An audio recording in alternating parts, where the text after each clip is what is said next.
So, hi, good afternoon, everyone. So, let's continue our discussion. Just a second. Okay, regarding WTO. So, I already explained the difference between GATT and WTO. Okay so ఇది specific గా only trade and tariffs కి సంబంధించి మాత్రమే చూసుకునేది. Okay, WTO వచ్చేసరికి its scope has expanded అని చెప్పేసినాను. It not only deals with trade and tariffs. Okay, so general గా ఇది agriculture related aspects and more over investment related aspects, for example intellectual property rights aspects. So all these issues అన్నిటిని take up చేయడం జరిగింది. Okay, sorry for the disturbance. Okay, so all these issues ని మొత్తాన్ని కూడా ఇది take up చేయడం అనేది జరిగింది అనమాట.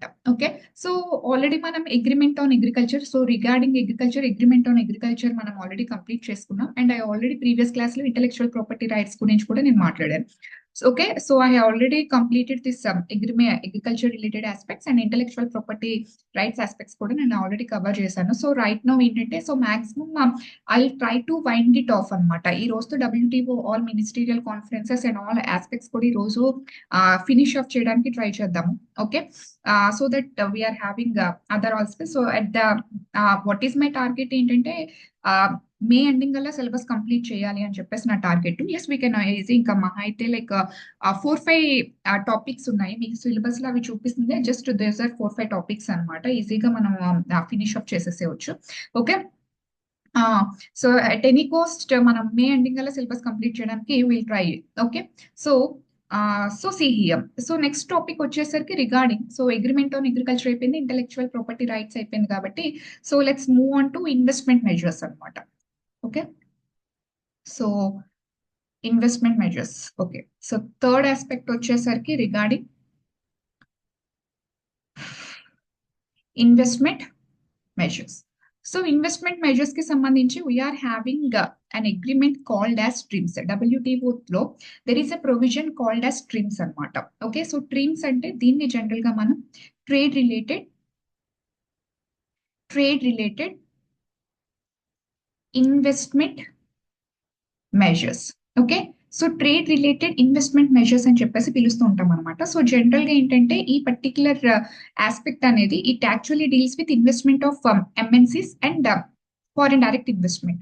ఓకే, సో MNCs ఎక్కడ ఇన్వెస్ట్ చేయాలి అండ్ ఫారెన్ డైరెక్ట్ ఇన్వెస్ట్మెంట్ గురించి వీటికి సంబంధించిన ప్రొవిజన్స్ ఇది చూసుకోవడం జరుగుతుంది అనమాట. ఆల్రెడీ మీకు గుర్తుందో లేదో, so when I'm talking about WTO principles, నేను ప్రిన్సిపల్స్ ఆఫ్ WTO నేను ఎక్స్ప్లెయిన్ చేసేటప్పుడు మీకు గుర్తుందో లేదో, most favoured nation it is the principle, most favoured nation. Even GATT లో కూడా most favoured nation is the principle. Even WTO లో కూడా most favoured nation is one of the principles.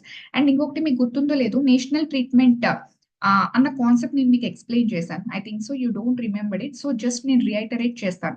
So national treatment principal ఏదైతే ఉందో అది ఇక్కడ వర్తిస్తుంది అనమాట. ఇన్వెస్ట్మెంట్ రిలేటెడ్ కూడా వర్తిస్తుంది. నేషనల్ ట్రీట్మెంట్ అనే ఆస్పెక్ట్ మీకు ట్రేడ్ రిలేటెడ్ గా కూడా అప్లై చేస్తూ జనరల్ గా ఇన్వెస్ట్మెంట్ రిలేటెడ్ కూడా అప్లై చేస్తాం అనమాట. ఏంటి నేషనల్ ట్రీట్మెంట్ అంటే, ఇనిషియల్ గా మీకు ట్రేడ్ రిలేటెడ్ గా ఏం చెప్పాను, ఫర్ ఎగ్జాంపుల్ ఇది USA ఉందనుకుందాం. USA నుంచి ఒక పెన్ ఏదైతే ఉందో అది ఇండియాకి ఎక్స్పోర్ట్ చేస్తుంది. USA is exporting it's pen to India అనుకుందాం. అయితే ఏమని చెప్తున్నాం, అండర్ దిస్ నేషనల్ ట్రీట్మెంట్ కింద ఏవైతే ఈ ఎక్స్పోర్ట్స్ అంటే మన ఇండియాకి అవి ఇంపోర్ట్స్ అవుతాయి కదా, ఏవైతే ఇంపోర్ట్స్ ఉన్నాయో అంటే ఏవైతే ఈ USA ఎక్స్పోర్ట్ చేస్తుందో అవి ఇండియాకి ఇంపోర్ట్స్ అవుతాయి కదా, those should be treated at equal par with your domestic products.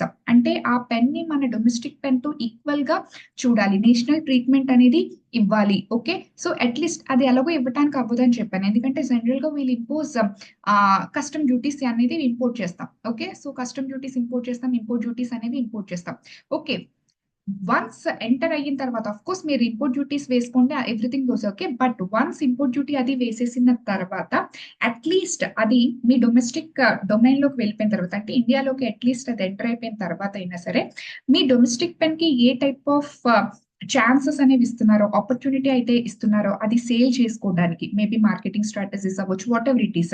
Okay, A type of opportunities వస్తాయో, ఏ టైప్ ఆఫ్ తన సేల్స్ ని ఎక్స్పాండ్ చేసుకోవడానికి ప్రమోషన్స్ కింద ఏవైతే ఉంటాయో, the same opportunities has to be given to this imported US pen.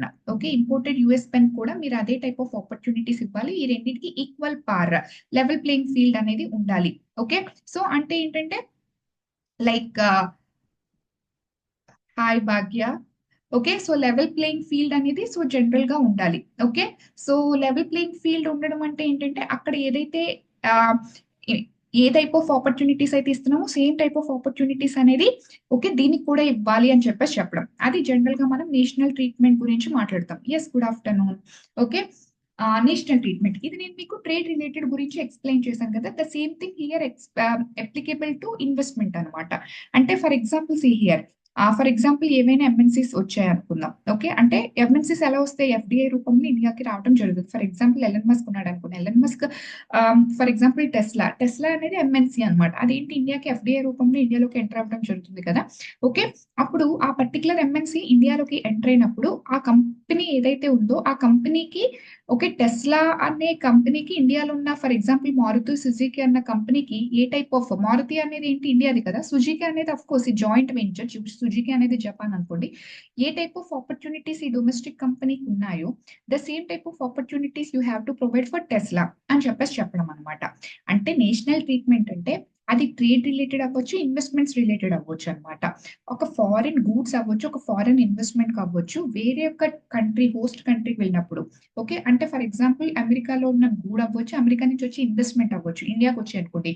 So ఇండియాలో దానికి మన ప్రొడక్ట్స్ లేకపోతే మన కంపెనీస్, డొమెస్టిక్ కంపెనీస్ కి ఏ టైప్ ఆఫ్ ఆపర్చునిటీస్ ఇస్తున్నాము, ఏ టైప్ ఆఫ్ లైక్ బెనిఫిట్స్ అనేది ఇస్తాం, ఎవ్రీథింగ్ అనేది వాళ్ళకి ప్రొవైడ్ చేయాలి. అంటే there shouldn't be any differentiation. Okay, ఆ ప్రొడక్ట్స్ కానీ ఆ కంపెనీస్ కి కానీ ఎటువంటి డిస్క్రిమినేషన్ అనేది చూపించకూడదు. ఓకే, ఈక్వల్ గా చూడాలి అని చెప్పేసి చెప్పే క్లాజే జనరల్ గా నేషనల్ ట్రీట్మెంట్. అంటే మీ ప్రొడక్ట్స్ ని ఆర్ మీ డొమెస్టిక్ కంపెనీస్ ని మీరు ఎలా ట్రీట్ చేస్తారో, ఓకే మీరు ఏదైతే ఇంపోర్ట్ చేయించుకుంటారో లేకపోతే ఏవైతే ఎఫ్డిఐ రూపంలో ఎంఎన్సీస్ వస్తాయి వాళ్ళకి కూడా సేమ్ టైప్ ఆఫ్ ట్రీట్మెంట్ అనేది మీరు చేయాలి. అంటే మీ కంపెనీస్ కి లాగే మీరు ఫారిన్ కంపెనీస్ ని ట్రీట్ చేయాలి, మీ ప్రొడక్ట్స్ డొమెస్టిక్ ప్రొడక్ట్స్ లాగే మీరు ఇంపోర్టెడ్ గూడ్స్ ని కూడా ట్రీట్ చేయాలి అని చెప్పడం అనమాట నేషనల్ ట్రీట్మెంట్ అన్న కాన్సెప్ట్. ఓకే, అది ఎలా అవుతుంది, అది హైలీ ఇంపాసిబుల్ కదా. యాక్చువల్ గా మనం ఎందుకు ఆ, ఈ ఫారిన్ గూడ్స్ అవ్వచ్చు లేకపోతే ఎఫ్డిఐ అవ్వచ్చు దాని మీద మనం ఏంటి రెస్ట్రిక్షన్స్ ఇంపోజ్ చేస్తాం కదా. ఎందుకంటే in order to protect our domestic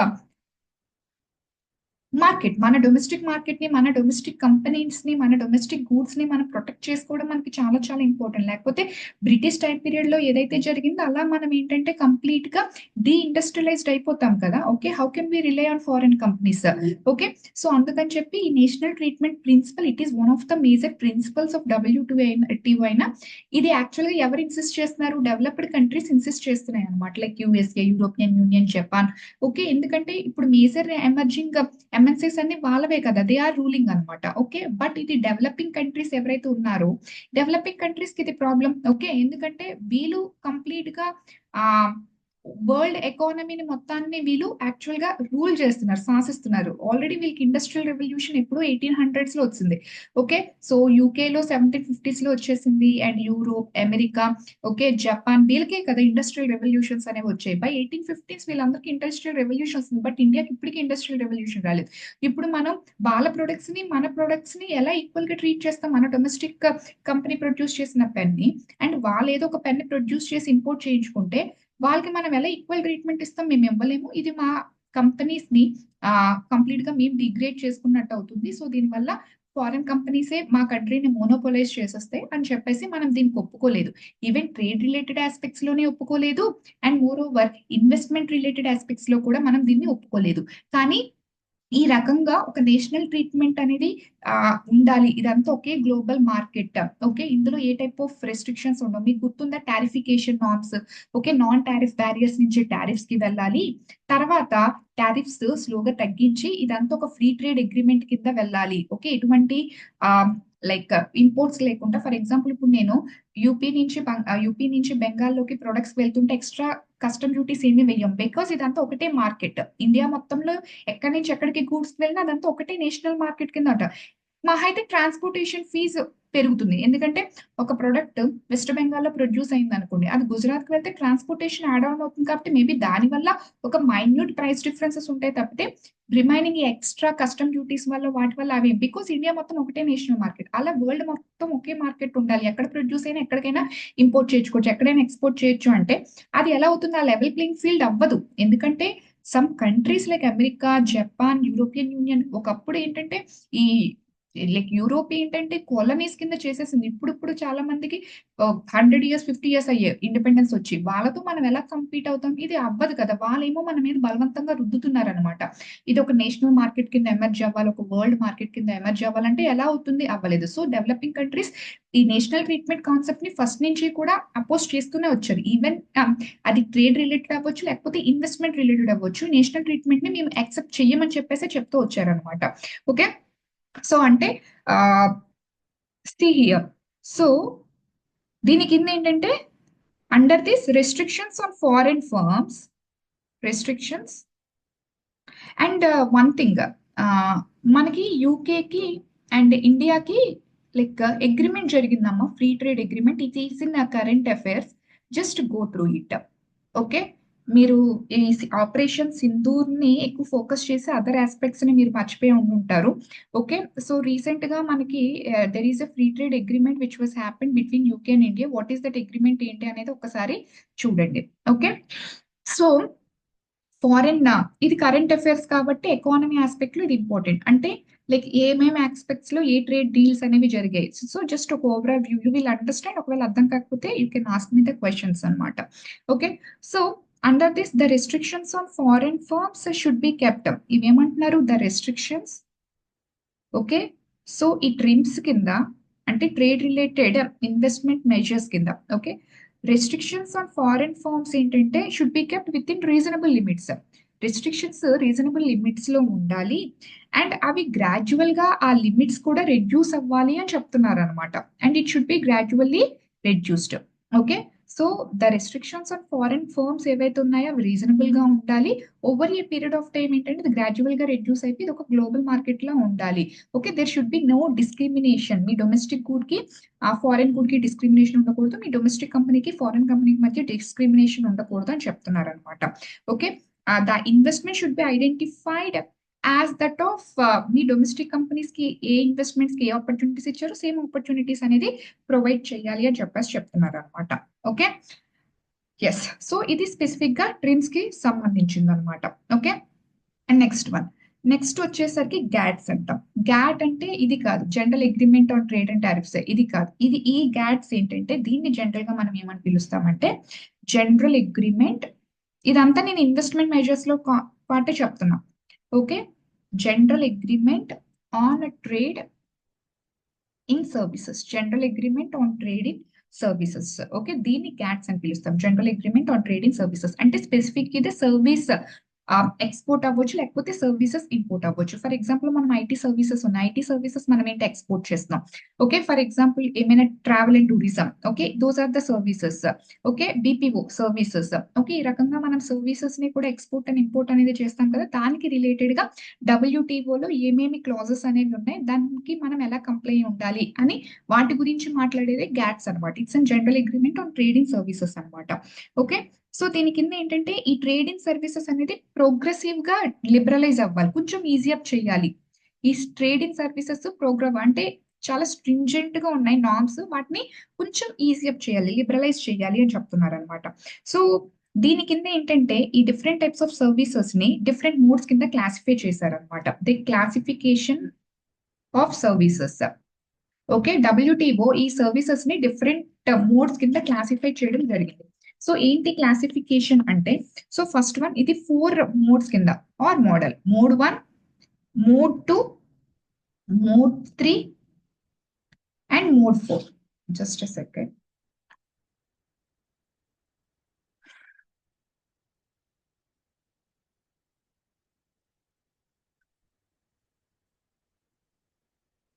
okay, so mode 1, mode 2, mode 3, mode 4 అని 4 మోడ్స్ కింద క్లాసిఫై చేసింది ఈ సర్వీసెస్ ని. మోడ్ 1 అంటే ఏంటంటే it is all about cross border related trade or supply.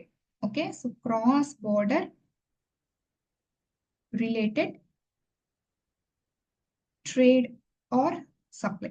So cross border related trade and supply అంటే for example మనం IT services or BPO services ఏవైతే ఇస్తున్నాం మనం ఏంటి ఇక్కడ నుంచి అమెరికాకు, ఇక్కడ నుంచి ఆస్ట్రేలియాకు, ఇక్కడ నుంచి యూకేకు మనం సర్వీసెస్ అనేది ఇవ్వడం జరుగుతుంది కదా. Information technology, IT technology services మనం ఇస్తున్నాం కదా. వీఆర్ యాక్చువల్లీ ఎక్స్పోర్టింగ్ కదా. అలా క్రాస్ బోర్డర్ అంటే ఒక కంట్రీ నుంచి ఇంకో కంట్రీకి ఏవైతే సర్వీసెస్ మనం ఎక్స్పోర్ట్ ఆర్ ఇంపోర్ట్ చేస్తామో వాటన్నిటిని కూడా మోడ్ 1 కింద క్లాసిఫై చేయడం జరిగింది అనమాట. ఓకే, ఒక కంట్రీ నుంచి ఇంకో country cross border related trade or supply. Okay, ఇవన్నీ కూడా మోడ్ 1 అనమాట. మోడ్ 2 ఏంటంటే కన్సెప్షన్ అబ్రాడ్. అంటే ఇది పర్టికులర్ గా ఏంటంటే అబ్రాడ్ లో కన్జ్యూమ్. అంటే దీనికి best example tourism. For example నువ్వు అమెరికాకు వెళ్ళావు అనుకోండి. ఓకే, సో అక్కడికి నువ్వు టూరిజం, అక్కడ వాళ్ళు సర్వీసెస్ ఇస్తారు కదా, ఆ సర్వీసెస్ నువ్వు అక్కడ కన్జ్యూమ్ చేస్తున్నావు కదా. హోటల్ సర్వీసెస్ అవ్వచ్చు, లేకపోతే ఒక గైడ్ ని పెట్టుకుంటే తను ఇచ్చే సర్వీసెస్ అవ్వచ్చు. నువ్వు అక్కడికి వెళ్ళినప్పుడు ఆ సర్వీసెస్ ని మొత్తాన్ని ఏం చేస్తున్నావు, you are consume their itself కదా. అది కన్సెప్షన్ అబ్రాడ్. అంటే నువ్వు అక్కడికి వెళ్ళి ఆ సర్వీసెస్ ని కన్జ్యూమ్ చేస్తున్నావు అనమాట. ఓకే, జనరల్ గా దీనికి టూరిజం అనేది రావటం జరుగుతుంది అనమాట. మోడ్ 3 ఏంటంటే it's about commercial presence. Commercial presence అంటే for example MNCs in services, specific గా సర్వీసెస్. అంటే for example banks, foreign banks ఉన్నాయి. Okay, for example HSBC bank. Okay, China వాడిది, సిటీ బ్యాంక్ అమెరికా వాళ్ళది, అవన్నీ మనకి ఇండియాలో కనిపిస్తున్నాయా. ఓకే, అంటే మనకి సర్టెన్ ఎంఎన్సీ సర్వీస్ సెక్టర్ లో కూడా వస్తాయి, స్పెసిఫిక్ గా బ్యాంక్స్ వస్తాయి అనమాట. ఇవన్నీ సర్వీసెస్ సంబంధించి ఆ వాటన్నిటిని మోడ్ 3 కింద క్లాసిఫై చేస్తారు. వాళ్ళు ఇచ్చే సర్వీసెస్ ని మోడ్ 3 కింద క్లాసిఫై చేయడం జరుగుతుంది అనమాట. ఓకే, కమర్షియల్ ప్రెజెన్స్ అంటాం. అంటే they are doing business profit basis మీద చేస్తుంటారు కదా. స్పెసిఫిక్ గా ఇది ఎఫ్డిఐ కింద అనమాట. అంటే ఇన్వెస్ట్మెంట్స్ ఆర్ కంపెనీస్. ఓకే, మనం బయటికి వెళ్ళి పెట్టొచ్చు, వాళ్ళు ఇక్కడికి వచ్చి పెట్టొచ్చు. ఆ సర్వీస్ సెక్టర్ లో ఏవైతే ఇన్వెస్ట్మెంట్స్ ఉంటాయో వాటన్నిటిని మోడ్ 3. ఓకే, ఇక్కడ ఓన్లీ ట్రేడ్ రిలేటెడే. ఓకే, ఇక్కడ ఇన్వెస్ట్మెంట్స్ రావు. ఎక్స్పోర్ట్ ఆర్ ఇంపోర్ట్ సర్వీసెస్ ని ఎక్స్పోర్ట్ ఆర్ ఇంపోర్ట్ చేస్తే అవన్నీ ఇక్కడ వస్తాయి. సర్వీసెస్ ని ఎక్స్పోర్ట్ ఆర్ ఇంపోర్ట్. ఇక్కడ స్పెసిఫిక్ గా ఏంటంటే ఎంఎన్సీస్ మన ఇన్వెస్ట్మెంట్స్ రిలేటెడ్ ఇందులో వస్తాయి, ట్రేడ్ రిలేటెడ్ ఇందులో వస్తాయి. అలా కాకుండా స్పెసిఫిక్ గా there are other services, for example travel and tourism consultancy services. Okay, మనం బయటకు వెళ్ళి కన్సంప్షన్ చేయడం ఇలాంటివన్నీ ఉంటాయి చూస్తారా, అవన్నీ మోడ్ 2 కింద వస్తాయి. అండ్ ఫైనల్ గా మోడ్ 4 వచ్చేసరికి presence of natural persons. Presence of natural persons అంటే ఏంటంటే ఫర్ ఎగ్జాంపుల్ మన వాళ్ళు బయటకు వెళ్ళారు, అమెరికాకు వెళ్ళి జాబ్స్ చేస్తున్నారు కదా. మన వాళ్ళు బయటకు వెళ్ళి అమెరికాకు వెళ్ళి జాబ్స్ చేస్తున్నారా. ఓకే, ఫర్ ఎగ్జాంపుల్ దాని కింద జాబ్ వీసా తెచ్చుకోవడం. ఓకే, అక్కడికి వెళ్ళి జాబ్స్ చేయడం. ఈ రిలేటెడ్ ఆస్పెక్ట్స్ అన్ని కూడా మోడ్ 4 లోకి వస్తాయి అనమాట.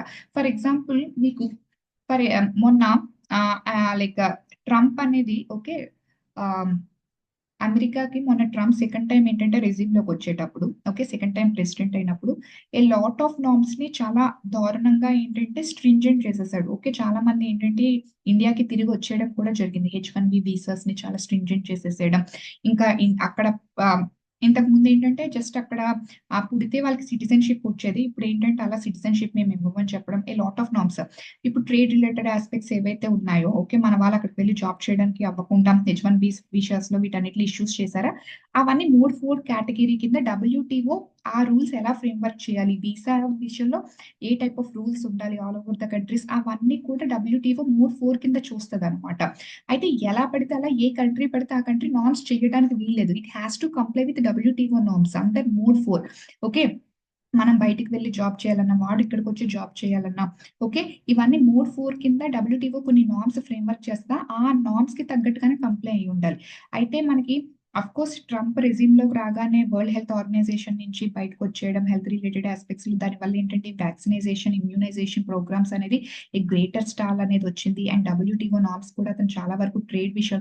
ఎందుకంటే మీకు WTO లో ఫైనల్ గా గోల్ ఏంటి, you have to reduce your trade barriers కదా, అండ్ టారిఫ్స్ తగ్గించాలి. బట్ ఇప్పుడు లిటరల్ గా ఏంటి 245% ఆన్ చైనా మీద టారిఫ్ ఇంపోజ్ చేశాడు. అండ్ ఇండియా మీద రెసిప్రోకల్ టారిఫ్స్ ఇవన్నీ ఉన్నాయి. అయితే ఇప్పుడు 90 days పాజ్ ఉంది కాబట్టి మొన్నటి వరకు కొంచెం ఆగింది, కానీ న్యూస్ మొన్నటి వరకు ఎంత హంగామా క్రియేట్ చేసింది ట్రంప్ టారిఫ్స్ విషయంలో.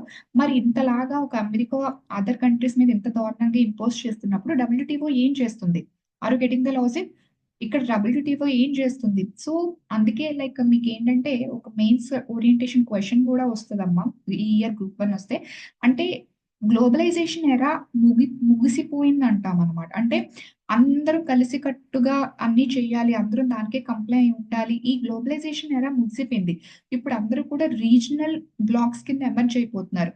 Okay, South Asian countries, okay, SAARC కింద, లేకపోతే ఆర్సిఈపి, ఓకే, సో లేకపోతే మినాట్, ఓన్లీ డిఫరెంట్ డిఫరెంట్, ఓకే, మా నలుగురికి ఒక group, for example quad groupings, అంటే వాళ్ళ యొక్క నేషనల్ ఇంట్రెస్ట్ ని ప్రొటెక్ట్ చేసుకోవడానికి ఒక గ్రూపింగ్స్ బ్లాక్స్ గా ఎమర్జ్ అయిపోతుందంట. అంటే it's an end of globalization era అంటాం. ఇప్పుడు డబ్ల్యూహెచ్ఓ, వరల్డ్ హెల్త్ ఆర్గనైజేషన్ కి రూల్స్ కి కంప్లై అయ్యి ఉండాలని కానీ, వరల్డ్ ట్రేడ్ ఆర్గనైజేషన్ రూల్స్ కి కంప్లై ఉండాలని కానీ, సో ఈ టైప్ ఆఫ్ నార్మ్స్ ని ఎవరు రెస్పెక్ట్ ఇవ్వట్లేదు.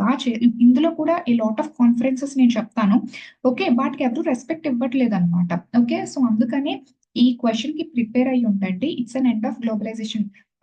మీకు ఐ థింక్ సో ఎథిక్స్ లో కానీ ఎస్ఏస్ లో కానీ టారిఫ్స్ ఏదైతే ఇంపోజ్ చేశారో it is the end of globalization అన్న కాన్సెప్ట్ ఓరియంటేషన్ వస్తుంది అనమాట. దాని మీద ఒక ఎస్ఏకి ప్రిపేర్ అవ్వండి అనమాట. ఓకే, మల్టిపుల్ యాంగిల్స్ లో. For example, globalization era finish off అయిపోయిందంటే అయిపోయినట్టే. ఎందుకంటే ఫర్ ఎగ్జాంపుల్ బీటీ కాటన్ ఏదైతే ఉందో, సో బీటీ కాటన్ మోనోపోలైజేషనే కదా, ఒక కంపెనీ బీటీ కాటన్ సీడ్స్ ఇవ్వడం జరుగుతుంది అనమాట. అంటే ఓవర్ గా ఏంటంటే మళ్ళీ మోనోపోలీస్ వచ్చేస్తున్నాయి, వాళ్ళ కంపెనీస్ ఇవ్వాలి. గ్లోబలైజేషన్ ఎక్కడుంది, ఎక్కడా లేదు. సో ఇలా డిఫరెంట్ డొమైన్స్ లో ఎండ్ ఆఫ్ గ్లోబలైజేషన్ ని మనం రిప్రజెంట్ చేయవచ్చు అనమాట. ఈ కాంటెక్స్ట్ లో గ్రూప్ 1 వాళ్ళకి మెయిన్స్ లో ఎస్ఏ ఇది చాలా ఇంపార్టెంట్, గుర్తుపెట్టుకోండి. ఎస్ఏ ఓరియంటేషన్ అయితే దీని మీద ఖచ్చితంగా క్వశ్చన్ వస్తుంది ఈ ఇయరే కానీ మీకు ఎగ్జామ్ ఉంటే. Okay, so I'm expecting this question in essay even UPSC. So let's see. Okay, సరే. సో ఈ రకంగా ఏంటంటే ఈ సర్వీసెస్ ని డిఫరెంట్ మోడ్స్ కింద క్లాసిఫై చేయడం జరిగిందనమాట. Okay, so trade related aspects అన్ని కూడా మోడ్ 1 కింద, ఓకే, కన్సెప్షన్ అప్రోడ్ ఈ టైప్ ఆఫ్ అన్ని కూడా మోడ్ 2 కింద, కమర్షియల్ ప్రెజెన్స్ అంటే ఎంఎన్సీస్ వాళ్ళ ఎస్టాబ్లిష్మెంట్స్, ఇన్వెస్ట్మెంట్స్ అవన్నీ మోడ్ 3 కింద, and more over jobs, visas, వాటన్నిటికీ మోడ్ 4 కింద క్లాసిఫై చేసి ఇక్కడ దీనికి సంబంధించి డబ్ల్యూటీఓ కొన్ని నార్మ్స్ ఫార్ములేట్ చేయడం అవుతుంది. And all countries have to comply with that norms అనమాట. ఓకే, అండ్ ఈ నార్మ్స్ అన్నిటిని ప్రోగ్రెసివ్ గా లిబరలైజ్ చేయాలి. ఓకే, మరి స్ట్రింజెంట్ గా ఉన్నాయి అంటే ట్రేడ్ రిలేటెడ్ విషయంలో కూడా నార్మ్స్ లిబరలైజ్ ఉండాలి. ట్రావెల్ అండ్ టూరిజం విషయంలో నార్మ్స్ లిబరలైజ్ చేయాలి. ఎంఎన్సీస్ ఎస్టాబ్లిష్మెంట్స్ లో నార్మ్స్ లిబరలైజ్ అయ్యి ఉండాలి. జాబ్ వీసాస్ విషయంలో ఒక కంట్రీని పీపుల్ వేరే కంట్రీకి వెళ్ళి జాబ్స్ చేయడం గురించి కానీ, ఈ ఇమిగ్రేషన్ పాలసీస్ ఏవైతే ఉంటే they should be all liberalise, కొంచెం ఈజీ అప్ చేయాలి. ఓకే, సో దట్ ఈ ఫెసిలిటేషన్ అనేది ఉండాలి. ఓకే, అని చెప్పడమే general agreement on trade in services అనమాట. Okay, yes. And next one వచ్చేసరికి దీని కిందే థర్డ్ వన్ వచ్చేసరికి నామా. సో నామా అంటే non agricultural market access. Non agriculture market access. Okay, so non agriculture market access అంటే ఏంటంటే ఇప్పుడు ఆల్రెడీ అగ్రికల్చరల్ ప్రొడక్ట్స్ కి సంబంధించి మనకి అగ్రిమెంట్ ఆన్ అగ్రికల్చర్ ఉంది. అది స్పెసిఫిక్ గా అగ్రికల్చరల్ ప్రొడక్ట్స్ గురించి మాట్లాడుతుంది. బట్ మనకి నాన్ అగ్రికల్చరల్ ప్రొడక్ట్స్ కూడా ఉన్నాయి కదా. ఫర్ ఎగ్జాంపుల్ మనకి మ్యానుఫ్యాక్చర్డ్ ప్రొడక్ట్స్ ఉన్నాయి. ఓకే, లేకపోతే ఫ్యూయల్ ఎక్కువగా ఇంపోర్ట్ చేయించుకుంటాం. Okay, for example mining products, కొన్ని మైనింగ్ ప్రొడక్ట్స్ ఏవైతే ఉన్నాయో, ఓకే, ఫర్ ఎగ్జాంపుల్ లిథియం మనం ఇంపోర్ట్ చేయించుకుంటాం. ఓకే, ఫారెస్ట్రీ ప్రొడక్ట్స్ ఎక్స్పోర్ట్ చేయడం, ఇంపోర్ట్ చేయడం, మరి ఇవన్నీ కూడా సర్టెన్ ప్రొడక్ట్స్ ఏవైతే ఉన్నాయో నాన్ అగ్రికల్చరల్ ప్రొడక్ట్స్ ఉంటాయి. మరి ఈ నాన్ అగ్రికల్చరల్ ప్రొడక్ట్స్ కి సంబంధించి ఏంటి ప్రొవిజన్? ఆల్రెడీ అగ్రికల్చరల్ ప్రొడక్ట్స్ గురించి we're having a provision called as agreement on agriculture. మరి నాన్ అగ్రికల్చరల్ ప్రొడక్ట్స్ కి సంబంధించిన provision non agriculture market access అనమాట. సో నామా. సో ఇది దేనికి సంబంధించి మాట్లాడుతుందంటే ఇది స్పెసిఫిక్ గా ఈ నాన్ అగ్రికల్చరల్ ప్రొడక్ట్స్ ఏవైతే ఉన్నాయో వీటి మీద ఉన్న టారిఫ్స్ ని రెడ్యూస్ చేయడం గురించి మాట్లాడుతుంది. స్పెసిఫిక్ గా డబ్ల్యూటీఓ ఎక్కువగా కూడా టారిఫ్స్ అనేవి తగ్గించాలి, over a period of time ఈ టారిఫ్స్ జీరో అవ్వాలి అనే చెప్తుంది అనమాట. ఓకే, సో ఇప్పుడు ట్రంప్ ఏదైతే మూవ్ అవుతున్నాడో దీనికి ఎంటైర్ అంటే డబ్ల్యూటీఓ నార్మ్స్ కి ఎంటైర్ కాంట్రడిక్టరీగా మూవ్ అవుతున్నాడు అనమాట Trump. Okay, so it deals with specific గా నామా దేని గురించి మాట్లాడుతుంది? It deals with reduction of tariffs. So tariffs తగ్గడం గురించి మాట్లాడుతుంది on items that are not covered and agreement on agriculture. ఏవైతే అగ్రిమెంట్ ఆన్ అగ్రికల్చర్ లో ఏంటి కవర్ అవుతాయి? అగ్రికల్చరల్ ప్రొడక్ట్స్ కవర్ అవుతాయి. ఏవైతే అగ్రిమెంట్ ఆన్ అగ్రికల్చర్ లో కవర్ అవ్వలేదో ఆ ప్రొడక్ట్స్ అన్నిటి మీద ఏవైతే టారిఫ్స్ ఉంటాయో అవి తగ్గించడం గురించి non agricultural market access Nama మాట్లాడడం జరుగుతుంది అనమాట. ఓకే, సో ఈ దీని కింద ఏంటంటే ఆ టారిఫ్స్ దీని మీద ఎలా రెడ్యూస్ చేయాలి? బేస్డ్ ఆన్ స్విస్ ఫార్ములా అనమాట. The tariffs have to be reduced based on Swiss formula. ఏంటి స్విస్ ఫార్ములా? దీని మీద కొంచెం క్లారిటీ ఉండాలి. ఎందుకంటే నేను దోహా అగ్రిమెంట్ లో స్విస్ ఫార్ములాని ఏబీసీ కంట్రీస్ మోడిఫై చేసే అన్న క్లాస్ మాట్లాడతాను. సో ఆ కాన్సెప్ట్ మీకు అర్థం కావాలంటే స్విస్ ఫార్ములా అంటే ఏంటో మీకు అర్థం కావాలి. ఏంటి స్విస్ ఫార్ములా అంటే ఏంటంటే, సో సియర్ ఫర్ ఎగ్జాంపుల్ ఇది కంట్రీ ఏ అనుకుందాం అండ్ ఇది కంట్రీ బి అనుకుందాం. ఫర్ ఎగ్జాంపుల్ ఒక ప్రొడక్ట్ పెన్ అనే ఒక ప్రొడక్ట్ ఉంది. ఈ ప్రొడక్ట్ మీద కంట్రీ ఏ ఎంత టారిఫ్ ఇంపోజ్ చేస్తుంది? For example 50%. ఇది ఇండియా నుంచి ఎక్స్పోర్ట్ అయిన పెన్ కంట్రీ ఏ యుఎస్ఏలోకి or else some UK, okay, export అవుతుంది.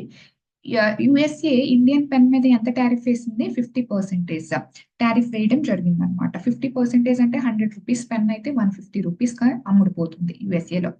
కంట్రీ బి ఎంత టారిఫ్ వేసింది? ఇది 20% వేసింది, అంటే 120 రూపీస్ కి యూకేలో అమ్ముడుపోతుంది అనమాట. ద ప్రైస్ డిఫరెన్స్ ఎందుకు వేరియేషన్ వచ్చింది? Because of their tariffs differences అనమాట. ఇక్కడ ఎక్కువ టారిఫ్ ఇంపోజ్ చేస్తుంది. యుఎస్ఏ లిటరల్ గా మన మీద చాలా ఎక్కువగా టారిఫ్ ఇంపోజ్ చేస్తుంది అండ్ యూకే అనేది తక్కువ టారిఫ్ ఇంపోజ్ చేస్తుంది. మీరు అనొచ్చు, మేడం అదేంటి అందరూ కూడా ఒకే. సి హియర్, అన్ని కంట్రీస్ ఒకే టారిఫ్ ఇంపోజ్ చేయాలని రూల్ లేదు. ఈ కంట్రీ యుఎస్ఏ అన్న కంట్రీ ఇది అన్ని కంట్రీస్ కి ఒకేలా ఇంపోజ్ చేయాలని చెప్తుంది. Are you getting the logic? USA అనే కంట్రీ అన్ని కంట్రీస్ ఆన్ అండ్ యావరేజ్ గా ఒకేలా ఇంపోజ్ చేయాలి టారిఫ్స్, డిఫరెన్సియేషన్ చూపించకూడదు. అంతేగాని డిఫరెంట్ కంట్రీస్ వాళ్ళు డిఫరెంట్ టారిఫ్స్ అనేది ఇంపోజ్ చేసుకోవచ్చు అనమాట. బట్ యుఎస్ఏ అనే కంట్రీ ఏంటంటే అన్ని కంట్రీస్ ని ఒకేలా ట్రీట్ చేయాలన్నమాట. అప్పుడు మీకు డౌట్ రావచ్చు, మేడం మరి అలాంటప్పుడు చైనా మీద ఎందుకు 245%? That's what I'm saying. ఈ నామ్స్ కి ఇంకా రెస్పెక్ట్ అనేది ఇవ్వట్లేదు వీళ్ళు. Are you getting the logic? Okay. So ఆ డిఫరెన్సెస్ అనేవి స్లోగా చూపించేస్తున్నారు కూడా. సో టారిఫ్స్ 50% ఇంపోజ్ చేసింది. ఇది 150, ఇది 120 అయ్యింది అనుకుందాం. సో ఇందులో చాలా రకాలుగా ఉంటాయి. ఫర్ ఎగ్జాంపుల్ ఫ్లాట్ రేట్ అంటాం. ఫ్లాట్ రేట్ అంటే సో ఇంకా మీరు ఏం చేస్తారో తెలియదు, ఇది ఓన్లీ 10% కి టారిఫ్ ని తగ్గించాలి అంటే ఇద్దరు కూడా 10% కి తగ్గించేశారు అంటే ఏంటి? సో నువ్వు 110 రూపీస్ కి అమ్మాలి, నువ్వు 110 రూపీస్ కి అమ్మాలి. ఇది ఫ్లాట్ రేట్ అంటే ఇద్దరు 10% మాత్రమే ఇంపోజ్ చేయాలి. అంటే ఈ రకంగా వీడు 40% చచ్చినట్టు తగ్గించుకోవాలి, వీడు 10% తగ్గించుకోవాలి. అంటే ఇక లిటరల్ గా మీరు ఎంతే ఇంపోజ్ చేయాలి, 10% మాత్రమే ఇంపోజ్ చేయాలి అని మీరు కంపల్షన్ ఇస్తున్నారు అనుకోండి, వీటిని ఫ్లాట్ రేట్స్ అంటాం అనమాట. అలా కాకుండా ఫ్లాట్ పర్సెంటేజెస్ ఉంటాయి. అంటే you have to reduce by 50% అంటాం. ఇక్కడ చూడండి, మీరు ఇంకా 10% మాత్రమే ట్యాక్స్ ఇంపోజ్ చేయాలని చెప్పడం. చాలా కన్ఫ్యూజ్ అవుతారు. ఇక్కడ చూడండి, మీరు ఇక్కడ 10% మాత్రమే ట్యాక్స్ ఇంపోజ్ చేయాలి అంటే లిటరల్ గా ఇంపోర్ట్ డ్యూటీ ఎంత ఇంపోజ్ చేయాలనేది ఇక్కడ చెప్తున్నాం అనమాట. You have to impose only 10%. 10% మాత్రమే ట్యాక్స్ ఇంపోజ్ చేయాలి. ఇక్కడ మీరు ఎంత ఇంపోజ్ చేసుకున్నారో మాకు తెలియదు, but you have to reduce by 50%. అంటే వీడు 50% ఇంపోజ్ చేస్తున్నాడు. 50% తగ్గించాలి అంటే 50లో 25% తగ్గించాలి. అంటే ఇప్పుడు వాడు 25% అంటే 124 రూపీస్ ఇప్పుడు కాస్ట్ అవుతుంది. వీడు 50 అంటే 20% ఇంపోజ్ చేస్తున్నాడు. 50% తగ్గించడం అంటే 10% తగ్గించాడు, 10% ఉంది. అంటే వీడు 110 రూపీస్ కి ఆ ప్రొడక్ట్ అమ్ముతున్నాడు. దీన్ని ఫ్లాట్ పర్సెంటేజ్ అంటాం అనమాట. ఓకే, ఫ్లాట్ అంటే నువ్వు ఇంతే ట్యాక్స్ ఇంపోజ్ చేయని చెప్పటం ఇద్దరిని.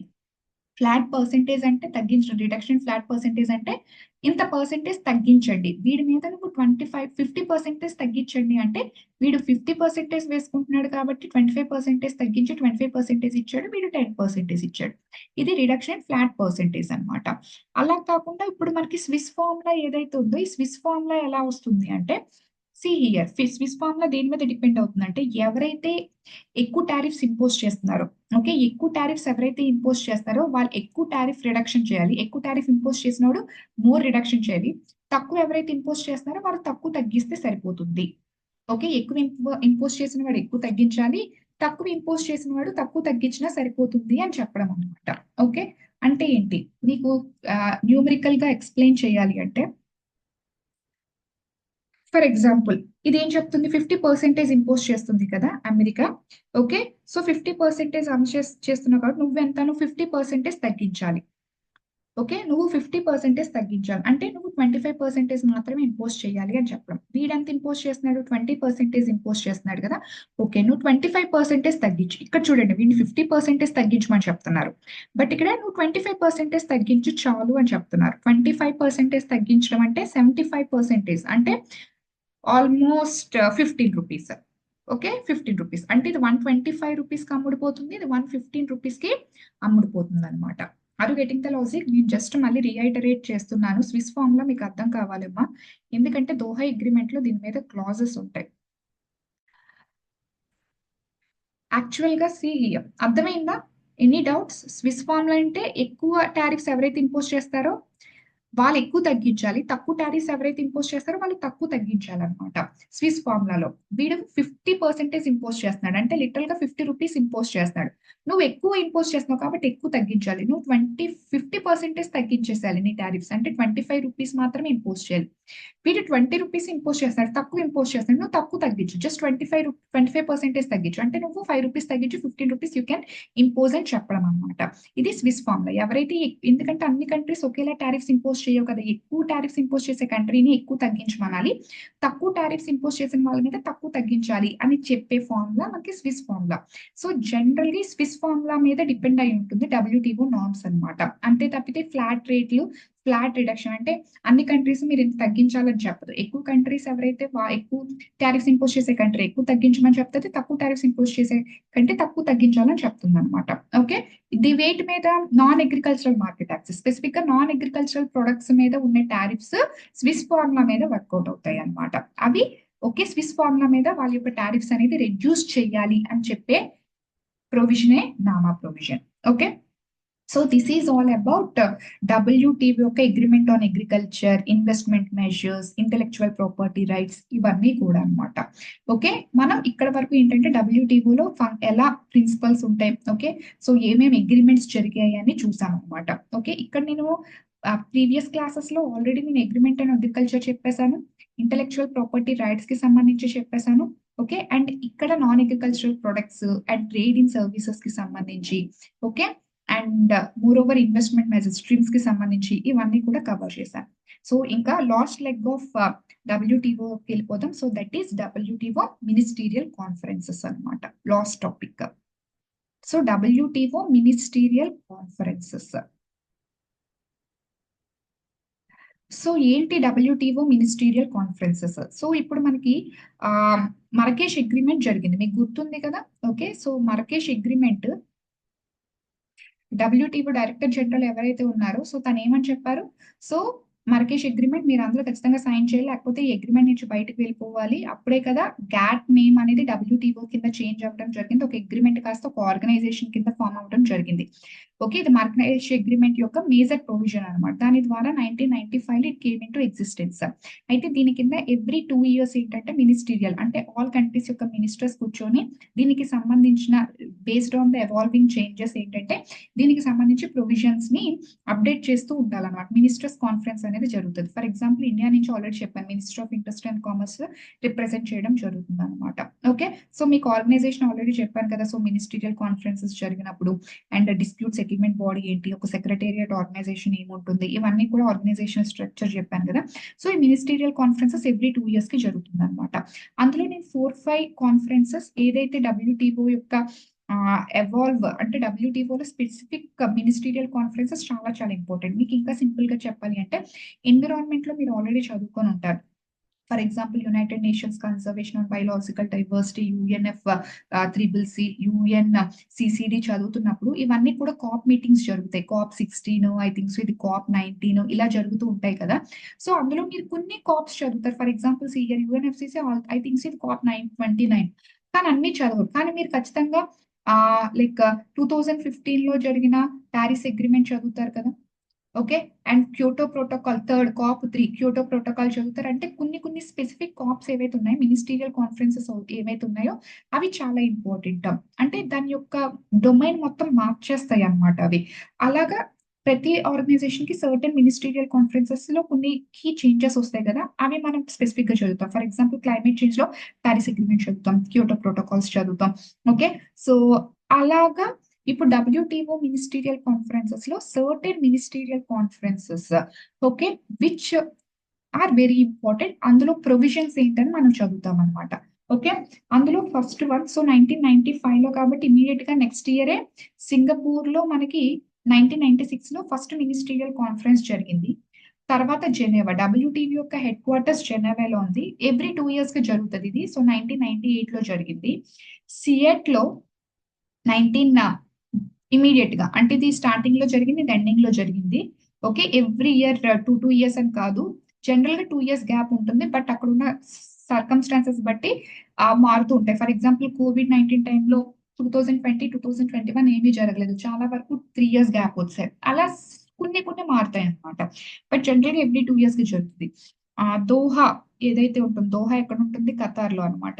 2001 లో జరిగింది. Okay, next one, fifth one, Cancun Mexico. Cancun అనేది సో మెక్సికో అనమాట. 2003లో జరిగింది. ఎందుకు ఇవన్నీ రాస్తున్నానంటే అన్ని రాయను, కొన్ని ఇంపార్టెంట్ రాస్తాను. ఓకే, సో అవి చూద్దాం. ఓకే, నెక్స్ట్ తర్వాత హాంకాంగ్, సిక్స్త్ వన్ హాంకాంగ్ 2005లో జరిగింది. ఓకే, సో జెనెవా హెడ్ క్వార్టర్స్, ఇది మళ్ళీ రెండోసారి జరిగింది జెనెవాలో. మొన్న కూడా రీసెంట్ గా జెనెవాలో జరిగింది. సి హియర్, ఎప్పుడైతే హెడ్ క్వార్టర్స్ లో జరుగుతుందో, ఎప్పుడైతే ఆ పర్టికులర్ మీటింగ్ మినిస్ట్రీరియల్ కాన్ఫరెన్స్ దాని యొక్క హెడ్ క్వార్టర్స్ లో జరుగుతుందో, అది లెస్ సిగ్నిఫికెంట్ అని అర్థం అనమాట. ఎందుకంటే in order to cut their expenses, వాళ్ళ యొక్క ఎక్స్పెన్సెస్, ఎందుకంటే పెద్దగా ఏం వర్కౌట్ అవ్వట్లేదు, వాళ్ళ అట్లీస్ట్ మన ఎక్స్పెన్సెస్ అయినా తగ్గించుకుందాము అని ఏదో పేరుకు మాత్రమే, ఫర్ ద నేమ్ సేక్ అక్కడ కాన్ఫరెన్స్ జరిగింది అనమాట. అలాగా ఎప్పుడైతే వాళ్ళ హెడ్ క్వార్టర్స్ లో నా కాన్ఫరెన్సెస్ జరుగుతున్నాయంటే అవి చాలా లీస్ట్ సిగ్నిఫికెంట్, దాని నుంచి పెద్దగా అవుట్కమ్స్ ఏమి రావన్నమాట. ఎక్స్పెండిచర్స్ తగ్గించుకోవడానికి వాళ్ళ క్వార్టర్స్ లో పెట్టేస్తారు అనమాట, వాళ్ళ హెడ్ క్వార్టర్స్ లో పెట్టేసడం జరుగుతుంది. స్పెసిఫిక్ గా ఈ రెండు కూడా మినీ మినిస్టీరియల్స్. మినీ మినిస్ట్రియల్స్ అంటే ఆల్ కంట్రీస్ కూడా అటెండ్ అవ్వాల్సిన అవసరం లేదనమాట. జస్ట్ ఫ్యూ కంట్రీస్ అటెండ్ అవితే సరిపోతుంది. వాళ్ళు దాన్ని యాక్సెప్ట్ చేస్తే అన్ని కంట్రీస్ దాన్ని యాక్సెప్ట్ చేయడానికి రెడీగా ఉన్నాయని అర్థం. అంటే ఏంటి, ఎందుకు ఈ స్పెసిఫిక్ గా మినీ మినిస్ట్రియల్ కాన్ఫరెన్సెస్ జరిగింది? దోహా చాలా చాలా ఇంపార్టెంట్. నేను ఇక్కడ స్పెసిఫిక్ గా ఈ రెండు ఎక్కువ మాట్లాడతాను. Singapore issues. సో గేమ్ ఎలా స్టార్ట్ చేశాయి డెవలప్డ్ కంట్రీస్, ఫస్ట్ మీటింగ్ లోనే దే స్టార్టెడ్ దేర్ గేమ్ అనమాట. వాళ్ళు ఎలా స్టార్ట్ చేశారు? ఓకే, సో 1996 లో డెవలప్డ్ కంట్రీస్ డెవలపింగ్ కంట్రీస్ మీద చాలా కంపల్షన్స్ పెట్టారనమాట. ఓకే, సో ఆ గేమ్ ఏంటి, సో ఇందులో 4 అగ్రిమెంట్ సైన్ చేయమన్నారు, బట్ మనం ఓన్లీ ట్రేడ్ ఫెసిలిటేషన్ కే సైన్ చేసాం, రిమైనింగ్ వీటికి సైన్ చేయలేదు. ఏంటి ఆ ఇష్యూస్, అవన్నీ నేను ఫస్ట్ ఇష్యూసే మాట్లాడతాను, ఫస్ట్ మినిస్టీరియల్ కాన్ఫరెన్స్ లో ఇష్యూస్ మాట్లాడతాను. తర్వాత ఫోర్త్ మినిస్టీరియల్ కాన్ఫరెన్స్ దోహా, ఇది చాలా చాలా ఇంపార్టెంట్. దీని మీదకి ఇప్పటికీ కూడా మన కన్సెన్సస్ కి రాలేదన్నమాట, ఇంకా ఇది పెండింగ్ లోనే ఉంది. దోహాలో చాలా ఇష్యూస్ అవి ఉన్నాయి, చాలా చాలా లెందీ కూడా, ఈ మినిస్ట్రియల్ కాన్ఫరెన్సెస్ చాలా లెందీ కూడా. ఆ ఇది చాలా డీటెయిల్ గా మాట్లాడతాం అనమాట. Almost it takes 1 hour time, చాలా చాలా ప్రొవిజన్స్ ఉంటాయి, చాలా ఎక్కువ మాట్లాడతాం దోహా. లైక్ మీకు ఎలాగైతే ఘాట్ లో, okay, general agreement on tariffs and trade లో మీకు 8th round of conference, Uruguay round of conference ఏదైతే ఉందో, అక్కడ మనం ఎలాగైతే చాలా ప్రొలాంగ్డ్ పీరియడ్ ఏదైతే ఉందో, same thing is happening in Doha in WTO అని చెప్పాను కదా, అంత ప్రొలాంగ్డ్ అనమాట. కన్సెన్సస్ కి రాలేకపోతున్నారు. ఎందుకు రాలేకపోతున్నారు, ఏంటి ప్రొవిజన్స్ అనేది నేను దోహాలో డీటెయిల్ గా డిస్కస్ చేస్తాను. అండ్ తర్వాత ఇక్కడ మినిస్టీరియల్ కాన్ఫరెన్సెస్ ఎందుకు ఎమర్జ్ అయ్యాయని కూడా నేను ఇక్కడ ఎక్స్ప్లెయిన్ చేస్తాను. 2005 అంటే అందరూ అటెండ్ అవ్వకుండా like A group of 4 countries, group of 9 countries attend అయితే సరిపోతుంది. ఎందుకు అలా మినీ మినిస్టీరియల్ కి వచ్చింది అనేది చూద్దాం. నెక్స్ట్ కూడా జెనీవాలోనే జరిగింది 2011. జెనీవాలో జరిగినవన్నీ ఇన్సిగ్నిఫికెంట్ అవుతాయేమో. తర్వాత బాలీలో 2013 జరిగింది. మళ్ళీ మనకి బాలీ ఇంపార్టెంట్ అనమాట, బాలీ మినిస్టీరియల్ కాన్ఫరెన్స్ ఇంపార్టెంట్, ఎందుకంటే ట్రేడ్ ఫెసిలిటేషన్ అగ్రిమెంట్ ఇక్కడే జరిగింది అనమాట. ఓకే, సో ట్రేడ్ ఫెసిలిటీ అమ్మ, WTO important because WTO right now in current affairs. Okay, so ఎందుకంటే ఈవెన్ ఇండియాని ప్రయారిటీ వాచ్ లిస్ట్ లో కూడా అమెరికా పెట్టడం, అండ్ టారిఫ్స్ ట్రంప్ ఇంపోజ్ చేయడం, ఈ ఈ పర్టికులర్ డొమైన్ లో WTO రూల్ మీద ఖచ్చితంగా క్వశ్చన్ వస్తుంది. కాబట్టి WTOని మిస్ చేయకుండా మాత్రం ఎకానమీలో చూసుకొని వెళ్ళాలి, వెరీ వెరీ ఇంపార్టెంట్. అందుకే అంత డీటెయిల్ గా ఎక్స్ప్లెయిన్ చేస్తున్నాను. ఓకే, అండ్ నెక్స్ట్ వన్ వచ్చేసరికి బాలీ మినిస్టీరియల్ కాన్ఫరెన్స్ ఎక్స్ప్లెయిన్ చేస్తాను, because trade facilitation agreement first time sign చేసి రాటిఫై చేసింది అక్కడే అనమాట. Okay, next one Nairobi. ఇక్కడ నైరోబీ కొంచెం మాట్లాడతాను, ఎందుకంటే లీస్ట్ డెవలప్డ్ కంట్రీస్ కి సంబంధించి కొన్ని ప్రొవిజన్స్ మాట్లాడారు. ఒక రకంగా వాళ్ళకి ఒక ప్యాకేజ్ ని కూడా ఇవ్వడం జరిగింది, లీస్ట్ డెవలప్డ్ కంట్రీస్ ప్యాకేజ్ అంటాం. తర్వాత అర్జెంటీనాలో 2017 లో జరిగింది. ఓకే, నెక్స్ట్ కజకిస్తాన్ లో ఓకే 2019 లో జరిగింది.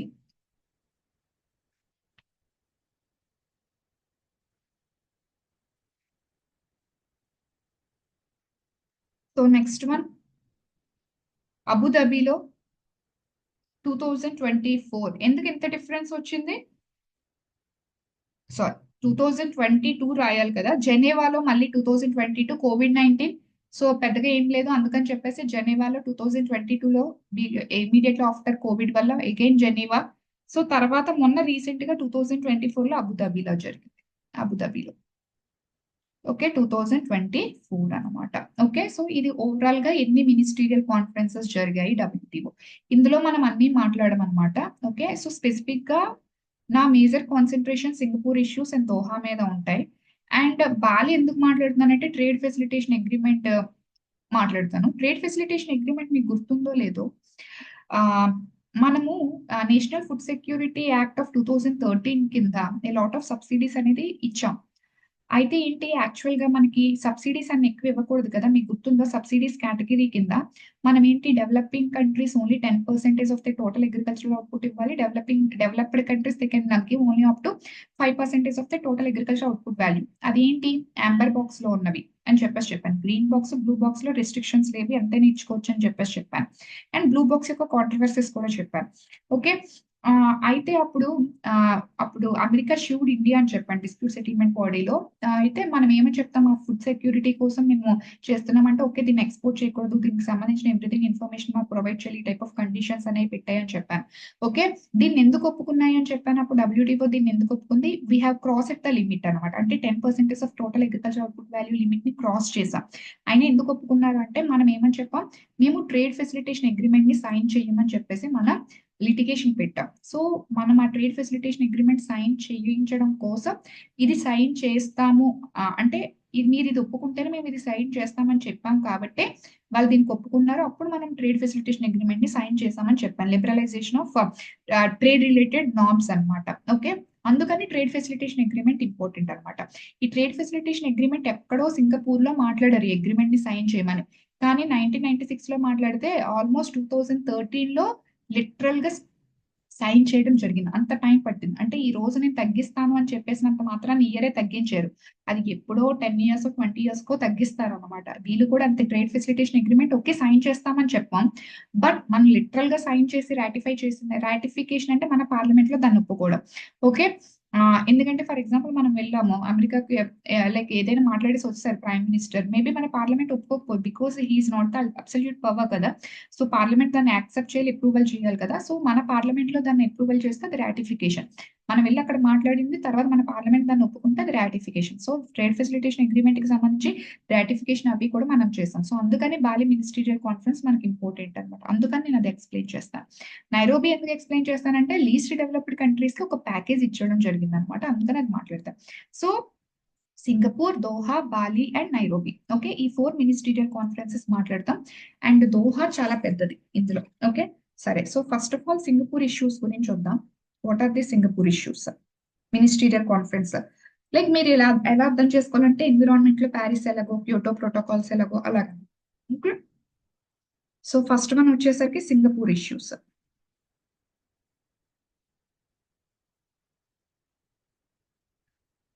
సో అమ్మ టైమ్ మీకు ఆల్రెడీ తెలుసు కదా. ఓకే, సో ఇది వెంటనే టైం అయిపోయిన వెంటనే ఇది ఆఫ్ అయిపోద్ది. నేను మళ్ళీ వెంటనే జూమ్ లింక్ పోస్ట్ చేస్తాను, దాని ద్వారా మళ్ళీ వెంటనే రిపీటెడ్ గా వెంటనే జాయిన్ అయిపోద్ది. Okay, yes sir.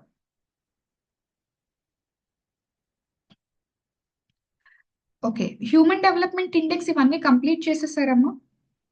Did you completed human development index? And human development index నేను రేపు SEZ concept, human development index, current affairs ఏదైతే ఉందో, సో రీసెంట్ గా మనకి ర్యాంకింగ్ అనేది అప్డేషన్ వచ్చింది.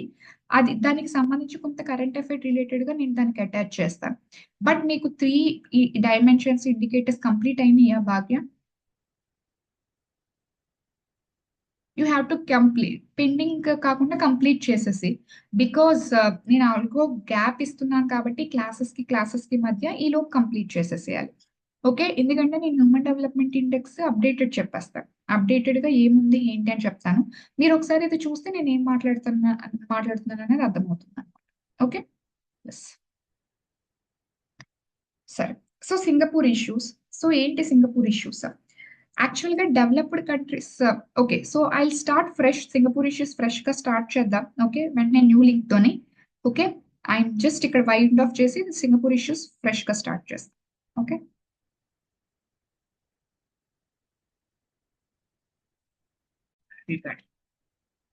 Okay. So Singapore issues. So first of all Singapore issues చూద్దాం.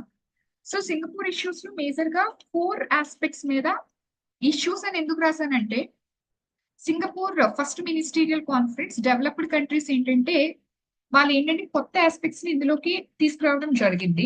So దాని వల్ల డెవలపింగ్ కంట్రీస్ కి డెవలప్డ్ కంట్రీస్ కి మధ్య కన్సెన్సన్స్ అనేవి బిల్డప్ అవ్వలేదు అనమాట.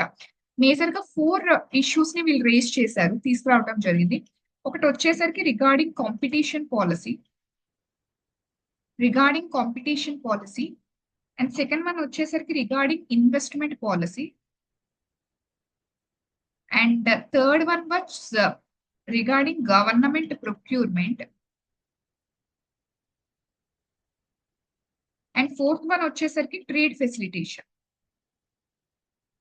చెప్పాను ట్రేడ్ ఫెసిలిటేషన్ అగ్రిమెంట్ అని చెప్పేసి, యాక్చువల్ గా ఫస్ట్ లోనే ట్రేడ్ ఫెసిలిటేషన్ గురించి మాట్లాడారు.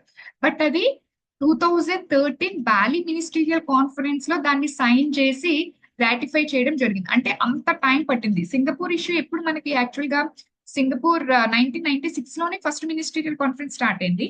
బట్ ఎక్కడ బాలి మినిస్టీరియల్ కాన్ఫరెన్స్ 2013 లో ట్రేడ్ ఫెసిలిటేషన్ ఇక్కడ స్టార్ట్ చేస్తే వాళ్ళు 2013 లో మనం దాన్ని సైన్ చేసి రాటిఫై చేయడం జరిగింది. ఇక్కడ ఒప్పుకున్నాం, ఓకే మేము ట్రేడ్ ఫెసిలిటేషన్ చేస్తాము, నామ్స్ లిబరలైజ్ చేస్తామని. బట్ అది పేరుకి చెప్పడం వేరు, కార్యరూపం దాల్చడం వేరు అంటారు చూసారా, అదనమాట. చెప్పారు చేస్తాము, ట్రేడ్ ఫెసిలిటేషన్ చేద్దాం, నామ్స్ లిబరలైజ్ చేద్దామని. బట్ అది స్పిరిట్ లోకి రావడం ఇక్కడ అనమాట. 2013 నుంచి అది ఆపరేషనైజ్ అయింది, సైన్ చేసి రాటిఫికేషన్ జరిగింది అనమాట. ఓకే, అది దీని మీద మనం యాక్చువల్ గా 2013 నేషనల్ ఫుడ్ సెక్యూరిటీ యాక్ట్ ని అంటు పెట్టుకొని దీన్ని సైన్ చేయడం జరిగింది అనమాట. ఇది చేస్తాము, అలాగే మమ్మల్ని ఆ కోర్ట్ విషయంలో యూ షుడెంట్ మా మీద ఈ టైప్ ఆఫ్ రెస్ట్రిక్షన్స్ ఇంపోజ్ చేయకూడదు అని ఇండియా ఆ డొమైన్ కింద మనకు ఎక్సెప్షన్స్ తీసుకోవడం జరిగి అప్పుడు ట్రేడ్ ఫెసిలిటేషన్ అగ్రిమెంట్ మనం సైన్ చేసాం అనమాట. Okay, yes. సో 4 ఇష్యూస్ యాక్చువల్గా ఏంటంటే ఇక్కడ developed countries like for example developed countries like USA, okay, European union, Japan, యాక్చువల్గా they introduced these new issues అనమాట. Okay, competition policy. So competition policy అంటే ఏంటంటే ప్రతి డొమెస్టిక్ కంట్రీ కూడా ఎవరైతే WTO నామ్స్ తో కంప్లై అయ్యి ఉన్నారో, WTO లో ఎవరైతే మెంబర్షిప్ ఉందో వాళ్ళందరూ కూడా they have to introduce their own competition policy. Okay, ఆ కాంపిటీషన్ పాలసీకి సంబంధించి ఒక యాక్ట్ ని అనేది, లెజిస్లేషన్ అనేది వాళ్ళ కంట్రీస్ లో తీసుకురావాలి. ఫర్ ఎగ్జాంపుల్ మీకు గుర్తుందో లేదో, నేను ఇండస్ట్రీస్ చెప్పినప్పుడు monopolies and restrictive trade practices act of 1969 ని ఆల్రెడీ మనకి చెప్పాను. అండ్ దాన్ని మనం అబాలిష్ చేసి రిపీల్ చేసి దానికి కాంపిటీషన్ యాక్ట్ ఆఫ్ 2002 ని తీసుకొచ్చాం. ఓకే, కాంపిటీషన్ యాక్ట్ ఆఫ్ 2002 ఇది స్పెసిఫిక్ గా మోనోపోలీస్ ని రెస్ట్రిక్ట్ చేయడం కోసం వచ్చిన యాక్ట్స్. బట్ వీళ్ళు మాట్లాడుతున్న ఇది అండ్ ఈ కాంపిటీషన్ యాక్ట్ కి వీళ్ళు మాట్లాడుతున్న కాంపిటీషన్ పాలసీకి ఈ రెండింటికి చాలా డిఫరెన్స్ ఉంది. మనం monopolies and restrictive trade practices act of 1969 లో మోనోపోలీస్ ఎమర్జ్ అయిపోతున్నాయి అన్న ఉద్దేశంతో, ఓకే, అండ్ మోర్ ఓవర్ చాలా దారుణంగా లెవెల్ ప్లేయింగ్ ఫీల్డ్ ఇవ్వట్లేదు, లార్జ్ కంపెనీస్ మీద ఒక టైప్ ఆఫ్ డిస్క్రిషనరీగా, ఒక టైప్ ఆఫ్ బయాస్డ్ గా ఉంటున్నాయి, లార్జ్ కంపెనీస్ కి ఇన్నోవేషన్స్ అనేది ఇవ్వట్లేదు అని దాన్ని తర్వాత మనం కాంపిటీషన్ యాక్ట్ ఆఫ్ 2003 దీన్ని రిప్లీ చేసి దీన్ని తర్వాత బ్రాడన్ చేసి ఒక type of facilitation big companies కి ప్రొవైడ్ చేయడం జరిగింది. ఈ ఓరియంటేషన్ వేరు. కానీ వీళ్ళు మాట్లాడుతున్న కాంపిటీషన్ పాలసీ ఏమని చెప్తున్నారంటే ఆల్ ద మెంబర్ కంట్రీస్ వాళ్ళందరికీ డొమెస్టిక్ కాంపిటీషన్ లా అనేది ఒకటి ఉండాలి. ఎలాగా that particular law has to comply with WTO norms. ఆ లా అనేది WTO నార్మ్స్ తో కంప్లై ఉండాలి. మేజర్ గా దేనికోసం టు ఎన్ష్యూర్ ఫేర్ కాంపిటీషన్. అదేంటి మేడం, ఇది కూడా ఫెయిర్ కాంపిటీషన్ కి సంబంధించే కదా? ఎస్, ఇది కూడా ఫెయిర్ కాంపిటీషన్ కి సంబంధించే. మరి వీళ్ళు అడుగుతున్న ఫెయిర్ కాంపిటీషన్ దేని గురించి మాట్లాడుతున్నారు? You shouldn't give any discrimination. అసలు నువ్వు డిస్క్రిమినేట్ చెయ్యకూడదు అని చెప్తున్నారు అనమాట. But we will show discrimination. మనం పాజిటివ్ డిస్క్రిమినేషన్ చూస్తాం. పాజిటివ్ డిస్క్రిమినేషన్ ఎలా చూస్తాం? రిగార్డింగ్ ఎంఎస్ఎంఈస్ కి మనం సపోర్ట్ ఇస్తాం కదా. మనం 5 ఇండస్ట్రియల్ పాలసీస్ చూసాం. బట్ ప్రతి ఇండస్ట్రియల్ పాలసీలో ఎంఎస్ఎంఈస్ కి ఏంటి స్పెసిఫిక్ గా ఎంఎస్ఎంఈస్ పాలసీ విషయంలో మనం స్పెసిఫిక్ గా వాళ్ళకి పాజిటివ్ గా ఐ మీన్ టు సే ఏమని చెప్తాం, లైక్ లిబరలైజేషన్ ఇచ్చాం కదా. ఓకే, లిబరలైజేషన్ అంటే ఏంటంటే వీళ్ళకి ట్యాక్సెస్ తగ్గిస్తామని చెప్పేసి సబ్సిడీస్ ప్రొవైడ్ చేయడం. ఓకే, సో లైక్ ఇంకా ఫర్ ఎగ్జాంపుల్ లేబర్ లాస్ లో కొంచెం లిబరలైజేషన్ ఇవ్వడం, ఈ రకంగా ఎంఎస్ఎంఈస్ కి మనం a lot of positive discrimination అనేది ఇవ్వడం జరుగుతుంది. ఎందుకంటే వాళ్ళని సపోర్ట్ చేయడానికి. ఎందుకంటే మాకు నేను ఆల్రెడీ ఎక్స్ప్లెయిన్ చేశాను 1991 లో. ఓకే, మనకి because of LPG reforms big companies అనేవి బాగా లివరేజ్ పొందాయి, బాగా బెనిఫిట్ పొందాయి. బట్ వేరే ఎంఎస్ఎంఈస్ మొత్తం కూడా కొలాప్స్ అయిపోయి. సో అందుకని చెప్పేసి ఈవెన్ ఫస్ట్ ఇండస్ట్రియల్ పాలసీ నుంచి కూడా మనం వాటికి సపోర్ట్ ఇస్తున్నాం. ఈవెన్ ఎల్పిజి రిఫార్మ్స్ వచ్చిన తర్వాత నుంచి కూడా వాళ్ళకి సపోర్ట్ ఇచ్చుకుంటూ వచ్చాం. ఎందుకంటే they cannot achieve economies of scale and economies of scope అని చెప్పేసి చెప్తున్నాను అనమాట. యాక్చువల్ గా డబ్ల్యూటీఓ నార్మ్స్ కింద ఫెయిర్ కాంపిటీషన్ అంటే అసలు ఎటువంటి డిస్క్రిమినేషన్ ప్రొవైడ్ చేయకూడదు. ఓకే, మీరు పాలిటీలో చదివి ఉంటారు పాజిటివ్ డిస్క్రిమినేషన్, నెగిటివ్ డిస్క్రిమినేషన్. మీరు ఫ్రీడమ్ లైక్ ఫండమెంటల్ రైట్స్ చదువుతున్నప్పుడు యూ షుడెంట్ డిస్క్రిమినేట్ ఎనీవన్ అంటాం. బట్ మనం ఎస్సీస్ విషయంలో, ఎస్టీస్ విషయంలో రిజర్వేషన్స్ ప్రొవైడ్ చేస్తూ పాజిటివ్ డిస్క్రిమినేషన్ అనేది మనం చూపిస్తున్నామా? సేమ్. ఇక్కడ వీళ్ళు అసలు ఇంకా కంప్లీట్ అబ్సల్యూట్ అనమాట. ఇప్పుడు మన ఫండమెంటల్ రైట్స్ ఎలాగా, fundamental rights are not absolute అంటాం. అంటే 100% ఎక్కడికి వెళ్ళినా ఒకేలా కాదు, దానికి కొన్ని ఎక్సెప్షన్స్ ఉంటాయి మనకి. ఓకే, ఫర్ ఎగ్జాంపుల్ నువ్వు డిస్క్రిమినేట్ చేయకూడదు అంటాం, బట్ మనం పాజిటివ్ డిస్క్రిమినేషన్ అనేది చూపిస్తాం. అందరినీ ఈక్వల్ గా ట్రీట్ చేయాలంటాం. బట్ అందరినీ మనం ఈక్వల్ గా ఎలా ట్రీట్ చేస్తున్నాం? ఎస్సీ ఎస్టీ వాళ్ళని, లైక్ ఎకనామికలీ వీకర్ సెక్షన్స్ కి some type of positive discrimination, అంటే రిజర్వేషన్స్ అవి గవర్నమెంట్ జాబ్స్ లో కానీ, లేకపోతే ఎడ్యుకేషన్స్ లో కానీ, ఓకే, పొలిటికల్ రిప్రజెంటేషన్ లో కానీ పాజిటివ్ డిస్క్రిమినేషన్ చూపిస్తాం. బట్ మనం ఏమని చెప్తాం? ఓకే, ఈక్వల్ గా ఈక్విటబుల్ రిప్రజెంటేషన్ ఉండాలి, ఈక్వల్ గా ఉండాలి, you should consider everyone equal అని చెప్తాం ఫండమెంటల్ రైట్స్. అందుకే అంటాం కదా fundamental rights are not absolute అంటాం. ఓకే, సో ఇక్కడ అబ్సల్యూట్ నేచర్ అనమాట. ఇక్కడ ఫెయిర్ కాంపిటీషన్ అంటే అబ్సల్యూట్, అంటే మీకు ఎటువంటి డిస్క్రిమినేషన్ చూపించకూడదు.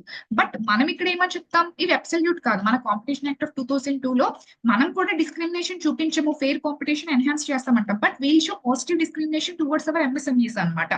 బట్ డబ్ల్యూటీఓ నార్మ్స్ కింద కంప్లై అయ్యి ఉంటే ఎంఎస్ఎంఈస్ పట్ల మనం పాజిటివ్ డిస్క్రిమినేషన్ చూపించకూడదు, అంటే వాటికి సపోర్ట్ అనేది చెయ్యకూడదు. దెన్ అది ఎలా పాసిబుల్ అవుతుంది? బిగ్ కంపెనీస్ తో ఎంఎస్ఎంఈస్ అనేవి ఎప్పుడు కూడా పోటీ పడలేవు కదా. ఆ economies of scale and economies of scope అనేది అది అచీవ్ చేయలేదు కదా. సో అందుకని మనం దీన్ని ఒప్పుకోలేదు. నో, మేము అబ్సల్యూట్ గా ఫెయిర్ కాంపిటీషన్ విషయంలో అసలు డిస్క్రిమినేషన్ చూపించకూడదంటే మేము దీనికి కంప్లై అయ్యి ఉండలేము అని చెప్పేశారు అనమాట. ఓకే, డెవలప్డ్ కంట్రీస్ ఏంటంటే మీరు డొమెస్టిక్ గా కాంపిటీషన్ యాక్ట్ ని పాస్ చేయండి, ఆల్ కంపెనీస్ కి ఈక్వల్ కాంపిటీషన్ అనేది ప్రొవైడ్ చేయాలి, you shouldn't show any discrimination అని డబ్ల్యూటీఓ చెప్పింది. బట్ మనమేమో డెవలపింగ్ కంట్రీస్ ఏంటి, మేము అలా చూపించలేము, మేము మా ఎంఎస్ఎంఈస్ పట్ల పాజిటివ్ డిస్క్రిమినేషన్ చూపిస్తాం, కాబట్టి మేము దీన్ని కంప్లై అయ్యి ఉండలేము. సో మనం కాంపిటీషన్ పాలసీని ఒప్పుకోలేదన్నమాట. Okay, we'll show positive discrimination, మేము పాజిటివ్ డిస్క్రిమినేషన్ చూపిస్తామని చెప్పాం. సో ఈ పాలసీని మనం యాక్సెప్ట్ చేయలేదు. అండ్ సెకండ్ థింగ్ వద్దాం. సెకండ్ థింగ్ ఏంటి? Investment policy. So investment policy కింద ఆల్రెడీ మనం ఏంటి ట్రిమ్స్ మాట్లాడాం కదా ఇప్పుడే. Okay, trade related investment measures. Okay, ఈ ట్రిమ్స్ లో ఏమని చెప్పారు? మీరు ఏదైనా ఒక ఎంఎన్సీ ఎఫ్డిఐ రూపంలో మీ ఇండియాలోకి వస్తే నువ్వు నీ డొమెస్టిక్ కంపెనీలు ఎలా ట్రీట్ చేస్తావో ఆ రకంగానే దాన్ని ట్రీట్ చేయాలి అని చెప్పాం. ఎస్, అది ఎలా ట్రీట్ చేస్తాం మేము ఒప్పుకోమని చెప్పాం ట్రిమ్స్ లో. ఓకే, దానితో పాటు ఇంకేం చెప్తున్నారు? ఇన్వెస్ట్మెంట్ పాలసీ కింద you have to sign a multilateral agreement, అంటే ఆల్ కంట్రీస్ కి ఒక అగ్రిమెంట్, డబ్ల్యూటీఓలో ఎవరైతే మెంబర్షిప్ ఉన్నారో వాళ్ళందరూ కలిపి ఒక మల్టీలేటరల్ అగ్రిమెంట్ అనేది చేసుకుందాం. మనం దీనికి తగ్గట్టుగా మన ఇన్వెస్ట్మెంట్ పాలసీని డిజైన్ చేద్దాము. ఓకే, సో అని చెప్పడం జరిగింది. దీనికి కూడా డెవలపింగ్ కంట్రీస్ ఒప్పుకోలేదు. మనందరికీ ఒకే రకమైన ఇన్వెస్ట్మెంట్ పాలసీ ఎలా ఉంటుంది? మీరు వేరు, మేము వేరు. మీరు డెవలప్డ్ కంట్రీస్, మేము డెవలపింగ్ కంట్రీస్ కు మీరు ఏ టైప్ ఆఫ్ పాలసీస్ డిజైన్ చేస్తారు, యాస్టీస్ గా మేము పాలసీస్ డిజైన్ చేయలేమని చెప్తాయి. ఎందుకు? సో సీ హియర్, ఈ multilateral agreement it is all related MNCs కదా, ఫారెన్ డైరెక్ట్ ఇన్వెస్ట్మెంట్స్ కి సంబంధించి కదా. అంటే ఇన్వెస్ట్మెంట్స్ అన్ని ఎక్కడి నుంచి వస్తాయి చెప్పండి? మనకి డెవలప్డ్ కంట్రీస్ నుంచే వస్తాయి కదా. ఎందుకంటే ఎప్పుడో industrial revolution for example Japan లో వచ్చేసింది, యుఎస్ లో వచ్చింది, యూకే లో వచ్చింది, యూరోప్ లో వచ్చింది, వీళ్ళందరికీ వచ్చాయి. ఇప్పుడు మనకు వస్తున్న ఇన్వెస్ట్మెంట్స్ అన్ని వీళ్ళవే కదా. ఓకే, సో ఇప్పుడు ఎవరు బెనిఫిట్ పొందుతారు? ఇండైరెక్ట్ గా వీళ్ళు బెనిఫిట్ పొందుతారు. But remaining developing countries and least developed countries వాళ్ళందరికీ ఇన్వెస్ట్మెంట్స్ వస్తాయి, వాళ్ళు బెనిఫిట్ పొందలేరు కదా. అంటే నువ్వు ఒక ట్రాన్స్పరెంట్ గా అంత క్లియర్ గా చేస్తానని ట్రాన్స్పరెంట్ గా చూపిస్తున్నట్టు మాట్లాడుతున్నావు. బట్ నువ్వు నేను ఎలా ఈక్వల్ అవుతాము? Developed countries developing countries equal కాదు కదా అని చెప్తున్నాం. మీరు ఎన్విరాన్మెంట్ లో కూడా మీరు ఇది చదివే ఉంటారు. ఓకే, క్లైమేట్ యాక్షన్స్ లో ఓకే కార్బన్ ఎమిషన్స్ తగ్గించాలి అని మీరు మా మీద కంపల్షన్స్ చేస్తారేంటి? మీ హిస్టారిక్ లో మీరు కదా ఎక్కువగా కార్బన్ ఎమిషన్స్ తీసుకొచ్చారు, ఆ ప్రెషర్ మా మీద ఇస్తామేంటి? ఓకే, అందుకే కదా మనం ఈక్వల్ గా ఉండవు. Okay, nationally determined contributions, okay equal but differentiated responsibilities, ఈ వర్డింగ్స్ విన్నారా? Okay. Equal but differentiated responsibilities, carbon emissions ఈ రోజు రావడానికి కారణం మీరు. మీ ఇండస్ట్రియల్ రెవల్యూషన్, మీ ఇండస్ట్రీస్ వల్ల ఈ రోజు కార్బన్ డైఆక్సైడ్ ఎమిషన్స్ పెరిగాయి. ఓకే. ఇప్పుడు మమ్మల్ని తగ్గించమంటారేంటి? మీ వల్ల ఇదంతా జరిగింది కాబట్టి మీరు ఎక్కువ తగ్గించాలి. ఇంకా తర్వాత ఫ్యూచర్ లో జరగకుండా మాకు ఎంతవరకు సాధ్యమవుతుందో మేము అంత చేస్తాం అని చెప్పేసి చెప్తారు. మీరు ఎన్విరాన్మెంట్ నేను రిలేటెడ్ చెప్తున్నాను. ఎందుకంటే ఇదంతా ఒకటే ఫ్రేమ్ వర్క్. సేమ్ ఆ WTO కూడా అదే. ఏమని చెప్తున్నాం? మీరు ఇన్వెస్ట్మెంట్ కి సంబంధించి ట్రాన్స్పరెంట్ గా ఉండాలి. అందరి విషయాలు ఒకే పాలసీ ఉండాలంటే ఎలా అవుతుంది? ఓకే. ఒకప్పుడు ఈ ఎంఎన్సీస్ అనేవి అన్ని మీ దగ్గర ఎమర్జ్ అయినవి. మీ దగ్గర నుంచి మా కంట్రీస్ లో ఇన్వెస్ట్మెంట్ చేయడానికి వస్తున్నాయి. ఓకే. సో ఇప్పుడు లైక్ ఒక టైప్ ఆఫ్ కనిపించకుండా మీరు బెనిఫిట్ అవుతున్నారు. మేము ఎలా బెనిఫిట్ అవుతాం? సో ఈ టైప్ ఆఫ్ మల్టీలేటరల్ అగ్రిమెంట్స్ మీకు మాకు ఒకే టైప్ ఆఫ్ ఎఫ్‌డిఐ పాలసీ ఉండకూడదు. మీకు మాకు ఒకే టైప్ ఆఫ్ ఇన్వెస్ట్మెంట్ పాలసీ ఉండకూడదు. మేము దాన్ని యాక్సెప్ట్ చెయ్యం. మా డొమెస్టిక్ కంట్రీస్ ని మేము ప్రొటెక్ట్ చేసుకోవాల్సిన నీడ్ మాకు ఉంటుంది. మా డొమెస్టిక్ కంట్రీ మా దగ్గరే ఉండలేదు. మీ వరకు రావటం చాలా కష్టం. ఇప్పుడు అంబానీ ఇండియాలో ఎక్కువగా ఫ్లరిష్ అవ్వడానికి ట్రై చేస్తాడు. But very rare case Ambani బయటికి వెళ్ళడం. బట్ ఈ ఎలన్ మస్క్ వీళ్ళందరూ ఎమర్జ్ అయిపోయింది కదా! వాళ్ళందరూ మన ఇండియాకి రావటం అనేది నామినల్ అయిపోయింది పెద్దగా. ఓకే. సో మనం ఆ లైన్స్ మీద ఆలోచించాలన్నమాట. కాబట్టి మేము ఈ టైప్ ఆఫ్ మల్టీలేటరల్ అగ్రిమెంట్ అనేది మేము సైన్ చెయ్యము, చెయ్యలేము. ఎందుకంటే ఇక్కడ కూడా ఏంటంటే జనరల్ గా ఇప్పుడు మన దగ్గర ఉన్న పాలసీ ఎలా ఉంటుందంటే, మన కంట్రీ ఏదైతే ఎఫ్‌డిఐ పాలసీ డిజైన్ చేస్తదో, investment policy, foreign direct investment policy ఏదైతే డిజైన్ చేస్తదో, దానికి కట్టుబడి మన ఎంఎన్‌సీస్ ఉండాలి. అంటే మనం డిజైన్ పాలసీస్ కి తగ్గట్టుగా ఎంఎన్‌సీస్ కట్టుబడి ఉండాలి. మనకి మీకు ఇండస్ట్రియల్ పాలసీ నేను చెప్పాను గుర్తుందా? అమ్మ మనకి కోకో కోలా, ఐబీఎం యాక్చువల్ గా మనకి ఈవెన్ దో 40% ఎఫ్‌డిఐని అలో చేస్తామని చెప్పినప్పటికీ కూడా, అప్పుడున్న కాంగ్రెస్ గవర్నమెంట్ లో ఉన్న కరప్షన్ వల్ల 100% ఎఫ్‌డిఐతో వచ్చేసారు. తర్వాత ఎప్పుడైతే జనతా పార్టీ వచ్చిందో, సో జనతా పార్టీ వచ్చిన తర్వాత లేదు మీరు 40% రెడ్యూస్ చేసి మిగిలిందంతా కూడా ఇండియన్స్ కి ఇచ్చేసేయండి అని చెప్పినప్పుడు, లేదు మేమెలా ఒప్పుకుంటాం, మేము అలా ఇవ్వము అంటే, సరే okay you can leave out of India అని చెప్తే అప్పుడు కోకోకోలా ఐబీఎం వెళ్ళిపోయారు. ఆ తర్వాత మళ్ళీ 1991 లో వచ్చారు కోకోకోలా ఐబీఎం అని చెప్పేసి. అంటే మనకి నచ్చినట్టుగా ఉండాలి ఎంఎన్సీస్. మనకి మన ప్రొవిజన్స్ కి తగ్గట్టుగా వీళ్ళు యాక్ట్ చేయాలి. లేకపోతే దే కెన్ ఇప్పుడు ఈ మల్టీలేటరల్ అగ్రీమెంట్ వల్ల ప్రాబ్లమ్ ఏంటంటే ఎంఎన్సీస్ ఎలా చెప్తే అలా కంట్రీస్ నడుచుకోవాలి. Are you getting the logic? అంటే అన్నిటికీ ఒకే టైప్ ఆఫ్ పాలసీ ఉంటుందంటే ఏంటి? వీళ్ళందరికీ ఒకే పాలసీ ఉంటుంది. వాళ్ళు ఏ కంట్రీకి వెళ్ళినా ఈ ఎంఎన్సీస్ ప్రొవిజన్స్ తగ్గట్టుగా ఆ కంట్రీ దానికి తగ్గట్టుగా ఉండాలన్నమాట. అంటే MNCs will indirectly rule that particular country. ఒక టైప్ ఆఫ్ ఒక బ్రిటిష్ ఈస్ట్ ఇండియా కంపెనీ ఎలాగైతే వచ్చిందో అలా ఎమర్జ్ అవుతున్నట్టు అనిపించట్లేదు? మీకు ఆలోచిస్తూ ఉంటే డీప్ గాన ఎంఎన్సీస్ రూల్ చేస్తాయి తర్వాత. అదెలా ఒప్పుకుంటాం? మేము ఒప్పుకోం. ఈ ఎంఎన్సీస్ రూల్ చేసినా వాళ్ళు బెనిఫిటే పొందుతారు. ఎందుకు? ఎందుకంటే ఆ ఎంఎన్సీస్ ఆ కంట్రీస్ నుంచి వస్తున్నవి కదా! లైక్ యూఎస్ఏ నుంచి, యూకే నుంచి, జపాన్ నుంచి వస్తున్నాయి కదా! అప్పుడు వాళ్ళు ఆబ్వియస్ గా బెనిఫిట్ పొందుతారు. ఇప్పుడు బ్రిటిష్ ఈస్ట్ ఇండియా కంపెనీ అనేది ఇండియాకి వచ్చిందంటే ఎవరు బెనిఫిట్ అయ్యారు? యూకే బెనిఫిట్ అయ్యారు. ఇప్పుడు వీళ్ళు బెనిఫిట్ అవుతారు కదా! అది మేమెలా యాక్సెప్ట్ చేస్తాము? మేము యాక్సెప్ట్ చెయ్యం. మీకు మాకు ఒకే టైప్ ఆఫ్ ఇన్వెస్ట్‌మెంట్ పాలిసీ ఉండడం ఏంటి? మేము దాన్ని యాక్సెప్ట్ చెయ్యం. ఓకే. మా కంట్రీ రూల్స్ కి తగ్గట్టుగా మీ ఎంఎన్‌సీ ఆపరేట్ అవ్వాలి తప్పితే మీ ఎంఎన్‌సీకి తగ్గట్టుగా మా కంట్రీ ఎలా ఆపరేట్ అవుతుంది? మేము దీన్ని యాక్సెప్ట్ చెయ్యం. అండ్ మోర్ ఓవర్ అంటే దీని కిందేంటి ఇప్పుడు వీళ్ళు ఒక పర్టిక్యులర్ ప్రొవిజన్ ఇస్తారు. దానికి తగ్గట్టుగా ఇండియా గాని లేకపోతే అదర్ కంట్రీస్ అన్నీ కూడా కంప్లై అయ్యి ఉండాలి. ఒకవేళ కంప్లై అయ్యి ఉండకపోతే ఏంటి? ఇదిగో యాక్చువల్‌గా ఇది నా ప్రొవిజన్ దానికి తగ్గట్టుగా ఇండియా కంప్లై అయ్యి ఉండలేదు అని this MNC can sue India in dispute settlement body. అంటే ఎంఎన్‌సీ మన కంట్రీ మీద కేస్ పెట్టి నేను చెప్పినట్టు నడుచుకోవట్లేదని అడిగే ప్రొవిజన్ కూడా ఉంది. అదెలా సాధ్యమవుతది? ఒక ఎంఎన్‌సీ మనల్ని రూల్ చేయడం ఏంటి? సో మేము దీన్ని ఒప్పుకోము అని చెప్పేసి ఈవెన్ ఇన్వెస్ట్‌మెంట్ పాలిసీ విషయంలో కూడా మనం దీన్ని యాక్సెప్ట్ చేయలేదు. ఇవన్నీ see here how the tactics will be playing by the developed countries. మీరేదో అనుకుంటారు గానీ, మీరు ఇంటర్నేషనల్ రిలేషన్స్ చూస్తే world health organization, world trade organizations ఇవన్నీ డెవలప్డ్ కంట్రీస్ వాళ్ళకి నచ్చినట్టుగా వాళ్ళకి నచ్చినట్టుగా అదర్ కంట్రీస్‌ని తిప్పుకోవడానికి చేస్తున్న అగ్రీమెంట్స్ లాగే అనిపిస్తాయి. ఏది కూడా ఒక ట్రాన్స్‌పరెంట్ గా ఉండవు. ఈ కాంపిటీషన్ పాలిసీ, కాంపిటీషన్ ఫెయిర్ గా ఉండాలి. కాంపిటీషన్ ఫెయిర్ గా ఉండాలంటే ఏంటి? నీ డొమెస్టిక్ కంట్రీస్, నీ ఎంఎస్ఎంఈస్, నీ ఫారిన్ కంపెనీస్ అందరికి ఒకే టైప్ ఆఫ్ లెవరేజ్ ఇవ్వాలి అని అర్థం. ఫారిన్ కంపెనీస్ నేను ఎలా ఇస్తాను లెవరేజ్? నేను నా డొమెస్టిక్ ఎకానమీని ప్రొటెక్ట్ చేసుకోవాలి కదా! ఇప్పుడు దీనివల్ల ఎవరికి బెనిఫిట్ అవుతది? సేమ్ కాంపిటీషన్ పాలిసీ ఉంటే? లైక్ డెవలప్డ్ కంట్రీస్ బెనిఫిట్ అవుతారు. ఇది ఒక రకంగా మన మీద రుద్దుతున్నట్టే కదా! ఓకే. ట్రాన్స్‌పరెన్సీ అన్న పేరు పెట్టి ఇన్వెస్ట్‌మెంట్ పాలిసీ. ఇన్వెస్ట్‌మెంట్ లో కూడా అందరికి ఒకే టైప్ ఆఫ్ ప్రొవిజన్స్ ఉండాలి అంటే మన పైన ఎంఎన్‌సీస్‌ని రుద్దుతున్నారన్నట్టే కదా! ఓకే. మన డొమైన్‌ని మనకు తెలియకుండానే మన సోవరెనిటీని మన దగ్గర నుంచి పట్టుకెళ్ళిపోతున్నట్టన్నమాట. ఆ హిడెన్ ప్రొవిజన్స్‌ని మనం అర్థం చేసుకోగలగాలి డీటెయిల్‌గా. తర్వాత government procurement. So government procurement అంటే ఏంటంటే ఈవెన్ గవర్నమెంట్ ఏదైతే తన యొక్క ఎంఎన్స్ తను ఫర్ ఎగ్జాంపుల్ గవర్నమెంట్ తన యొక్క అడ్మినిస్ట్రేటివ్ పర్పసెస్ కి సంబంధించి అవ్వచ్చు, లేకపోతే తన యొక్క పిఎస్యూస్ కి సంబంధించి సమ్ థింగ్స్ ని ప్రొక్యూర్ చేసుకుంటుంది కదా. సమ్ థింగ్స్ ని ప్రొక్యూర్ చేసుకోవడం జరుగుతుంది. ఆ ప్రొక్యూర్ చేసుకునేది ఏదైతే ఉంటుందో ఓకే, ఆ ప్రొక్యూర్మెంట్ లో ఎటువంటి డిస్క్రిమినేషన్ చూపించకూడదు. అంటే డొమెస్టిక్ కంపెనీస్ ని, ఫారిన్ కంపెనీస్ ఓకే, ఎటువంటి డిస్క్రిమినేషన్ చూపించకూడదు. అంటే ఫర్ ఎగ్జాంపుల్ గవర్నమెంట్ ఒక రోడ్ కన్స్ట్రక్ట్ చేస్తుంది, ఆ రోడ్ కన్స్ట్రక్షన్ కి డొమెస్టిక్ సిమెంట్ కంపెనీ ఉంది, ఒక ఫారిన్ సిమెంట్ కంపెనీ ఉంది. వీరెంటికి డిస్క్రిమినేషన్ చూపించకూడదంట. ఓకే, వీళ్ళిద్దరిలో ఎవరైతే ఎఫిషియెంటో వాళ్ళకి ఇవ్వాలి అని చెప్తుంది. బట్ మనం ఎలా ఇస్తాం? మన స్పెసిఫిక్ గా మన డొమెస్టిక్ కంట్రీకే ఆ పర్టికులర్ ట్రైన్ లైక్ ఏంటి డీల్ వెళ్ళేలా చూస్తాం కదా.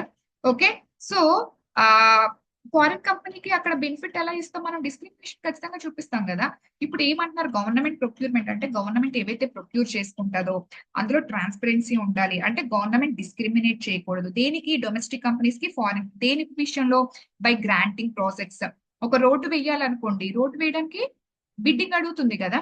ఓకే, టెండర్ వేయమని అడుగుతుంది. అక్కడ ట్రాన్స్పరెన్సీ ఉండాలి. అంటే ఈవెన్ ఫారెన్ కంపెనీని కూడా బిడ్డింగ్ యాక్సెప్ట్ చేయాలి అంటుంది. అంటే ప్రాజెక్ట్స్ ఇవ్వడంలో కానీ, బిడ్డింగ్ ప్రాసెస్ లో కానీ ట్రాన్స్పరెంట్ గా ఉండాలి అంటుంది. అలా ట్రాన్స్పరెన్సీ మనం ఎలా ప్రొవైడ్ చేస్తాం? మనం ఖచ్చితంగా డిస్క్రిమినేషన్ చూపిస్తామని చెప్తున్నాం కదా ఫస్ట్ నుంచి.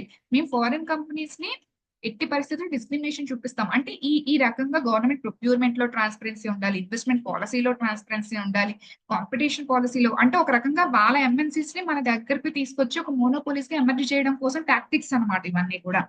వీటికి అంటే కాంపిటీషన్ పాలసీలో కానీ, ఇన్వెస్ట్మెంట్ పాలసీలో కానీ గవర్నమెంట్ ప్రొక్యూర్, మేము మా గవర్నమెంట్ కి ఏవైనా ప్రొక్యూర్మెంట్ కావాలా, అది అడ్మినిస్ట్రేటివ్ పర్పసెస్ కావచ్చు, లేకపోతే ఒక పిఎస్యూస్ కన్స్ట్రక్షన్ కావచ్చు, మేము మా డొమెస్టిక్ కంపెనీస్ కి మేము ఆ టెండర్స్ ఇస్తాం. ఆ డొమెస్టిక్ కంపెనీస్ కి మేము ఫస్ట్ ప్రయారిటీస్ అనేది ఇస్తాం. మేము డిస్క్రిమినేషన్ చూపిస్తాం.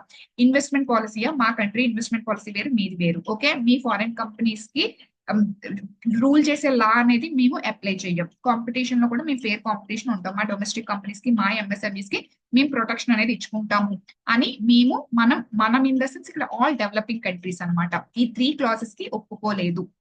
ఈ 3 క్లాసెస్ కి ఒప్పుకోలేదు. ఒక్క ట్రేడ్ ఫెసిలిటేషన్ కి ఒప్పుకున్నారు అనమాట. ఏంటి ట్రేడ్ ఫెసిలిటేషన్?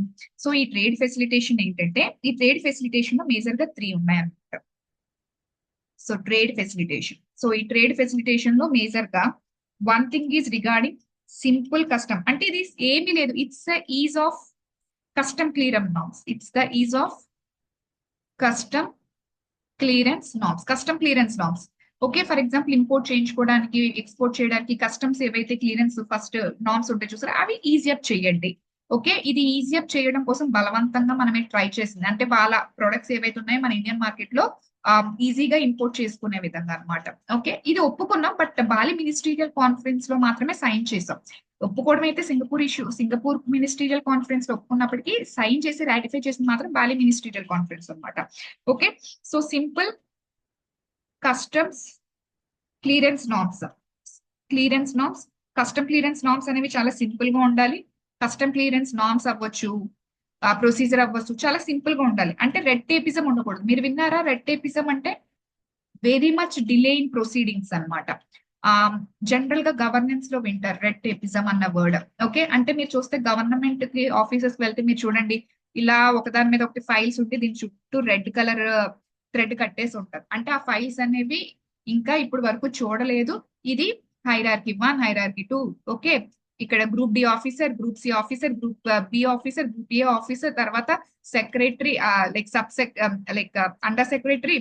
ఓకే, తర్వాత సెక్రటరీ, జాయింట్ సెక్రటరీ, తర్వాత మినిస్టర్, ఇది అది అని చెప్పి ప్రైమ్ మినిస్టర్. ఇంత హైరార్కీ ఉంటుంది. వీడి తర్వాత వీడు, వీడి తర్వాత వీడు, వీడి తర్వాత వీడు, వీళ్ళందరూ చూసిన తర్వాత ఫర్ ఎగ్జాంపుల్ ఇక్కడ ఎక్కడో వీడు వీడు దీనికి అప్రూవల్ ఇవ్వలేదు అనుకోండి, వాడు మళ్ళీ ఈ ల్యాడర్ లో కింద పోయి మళ్ళీ ఫస్ట్ నుంచి అప్రూవల్ కోసం అప్లై చేయాలి. సో దీని వల్ల ఏంటంటే రెడ్ టేపిజం అంటే డిలే అనమాట. అప్రూవల్స్ ఇవ్వడంలో వాటిలో ఎవ్రీథింగ్ అనేది చాలా డిలే ఉంటుంది అనమాట. దాన్ని మనం జనరల్ గా రెడ్ టేపిజం అని చెప్పేసి పిలుస్తూ ఉంటాం అనమాట.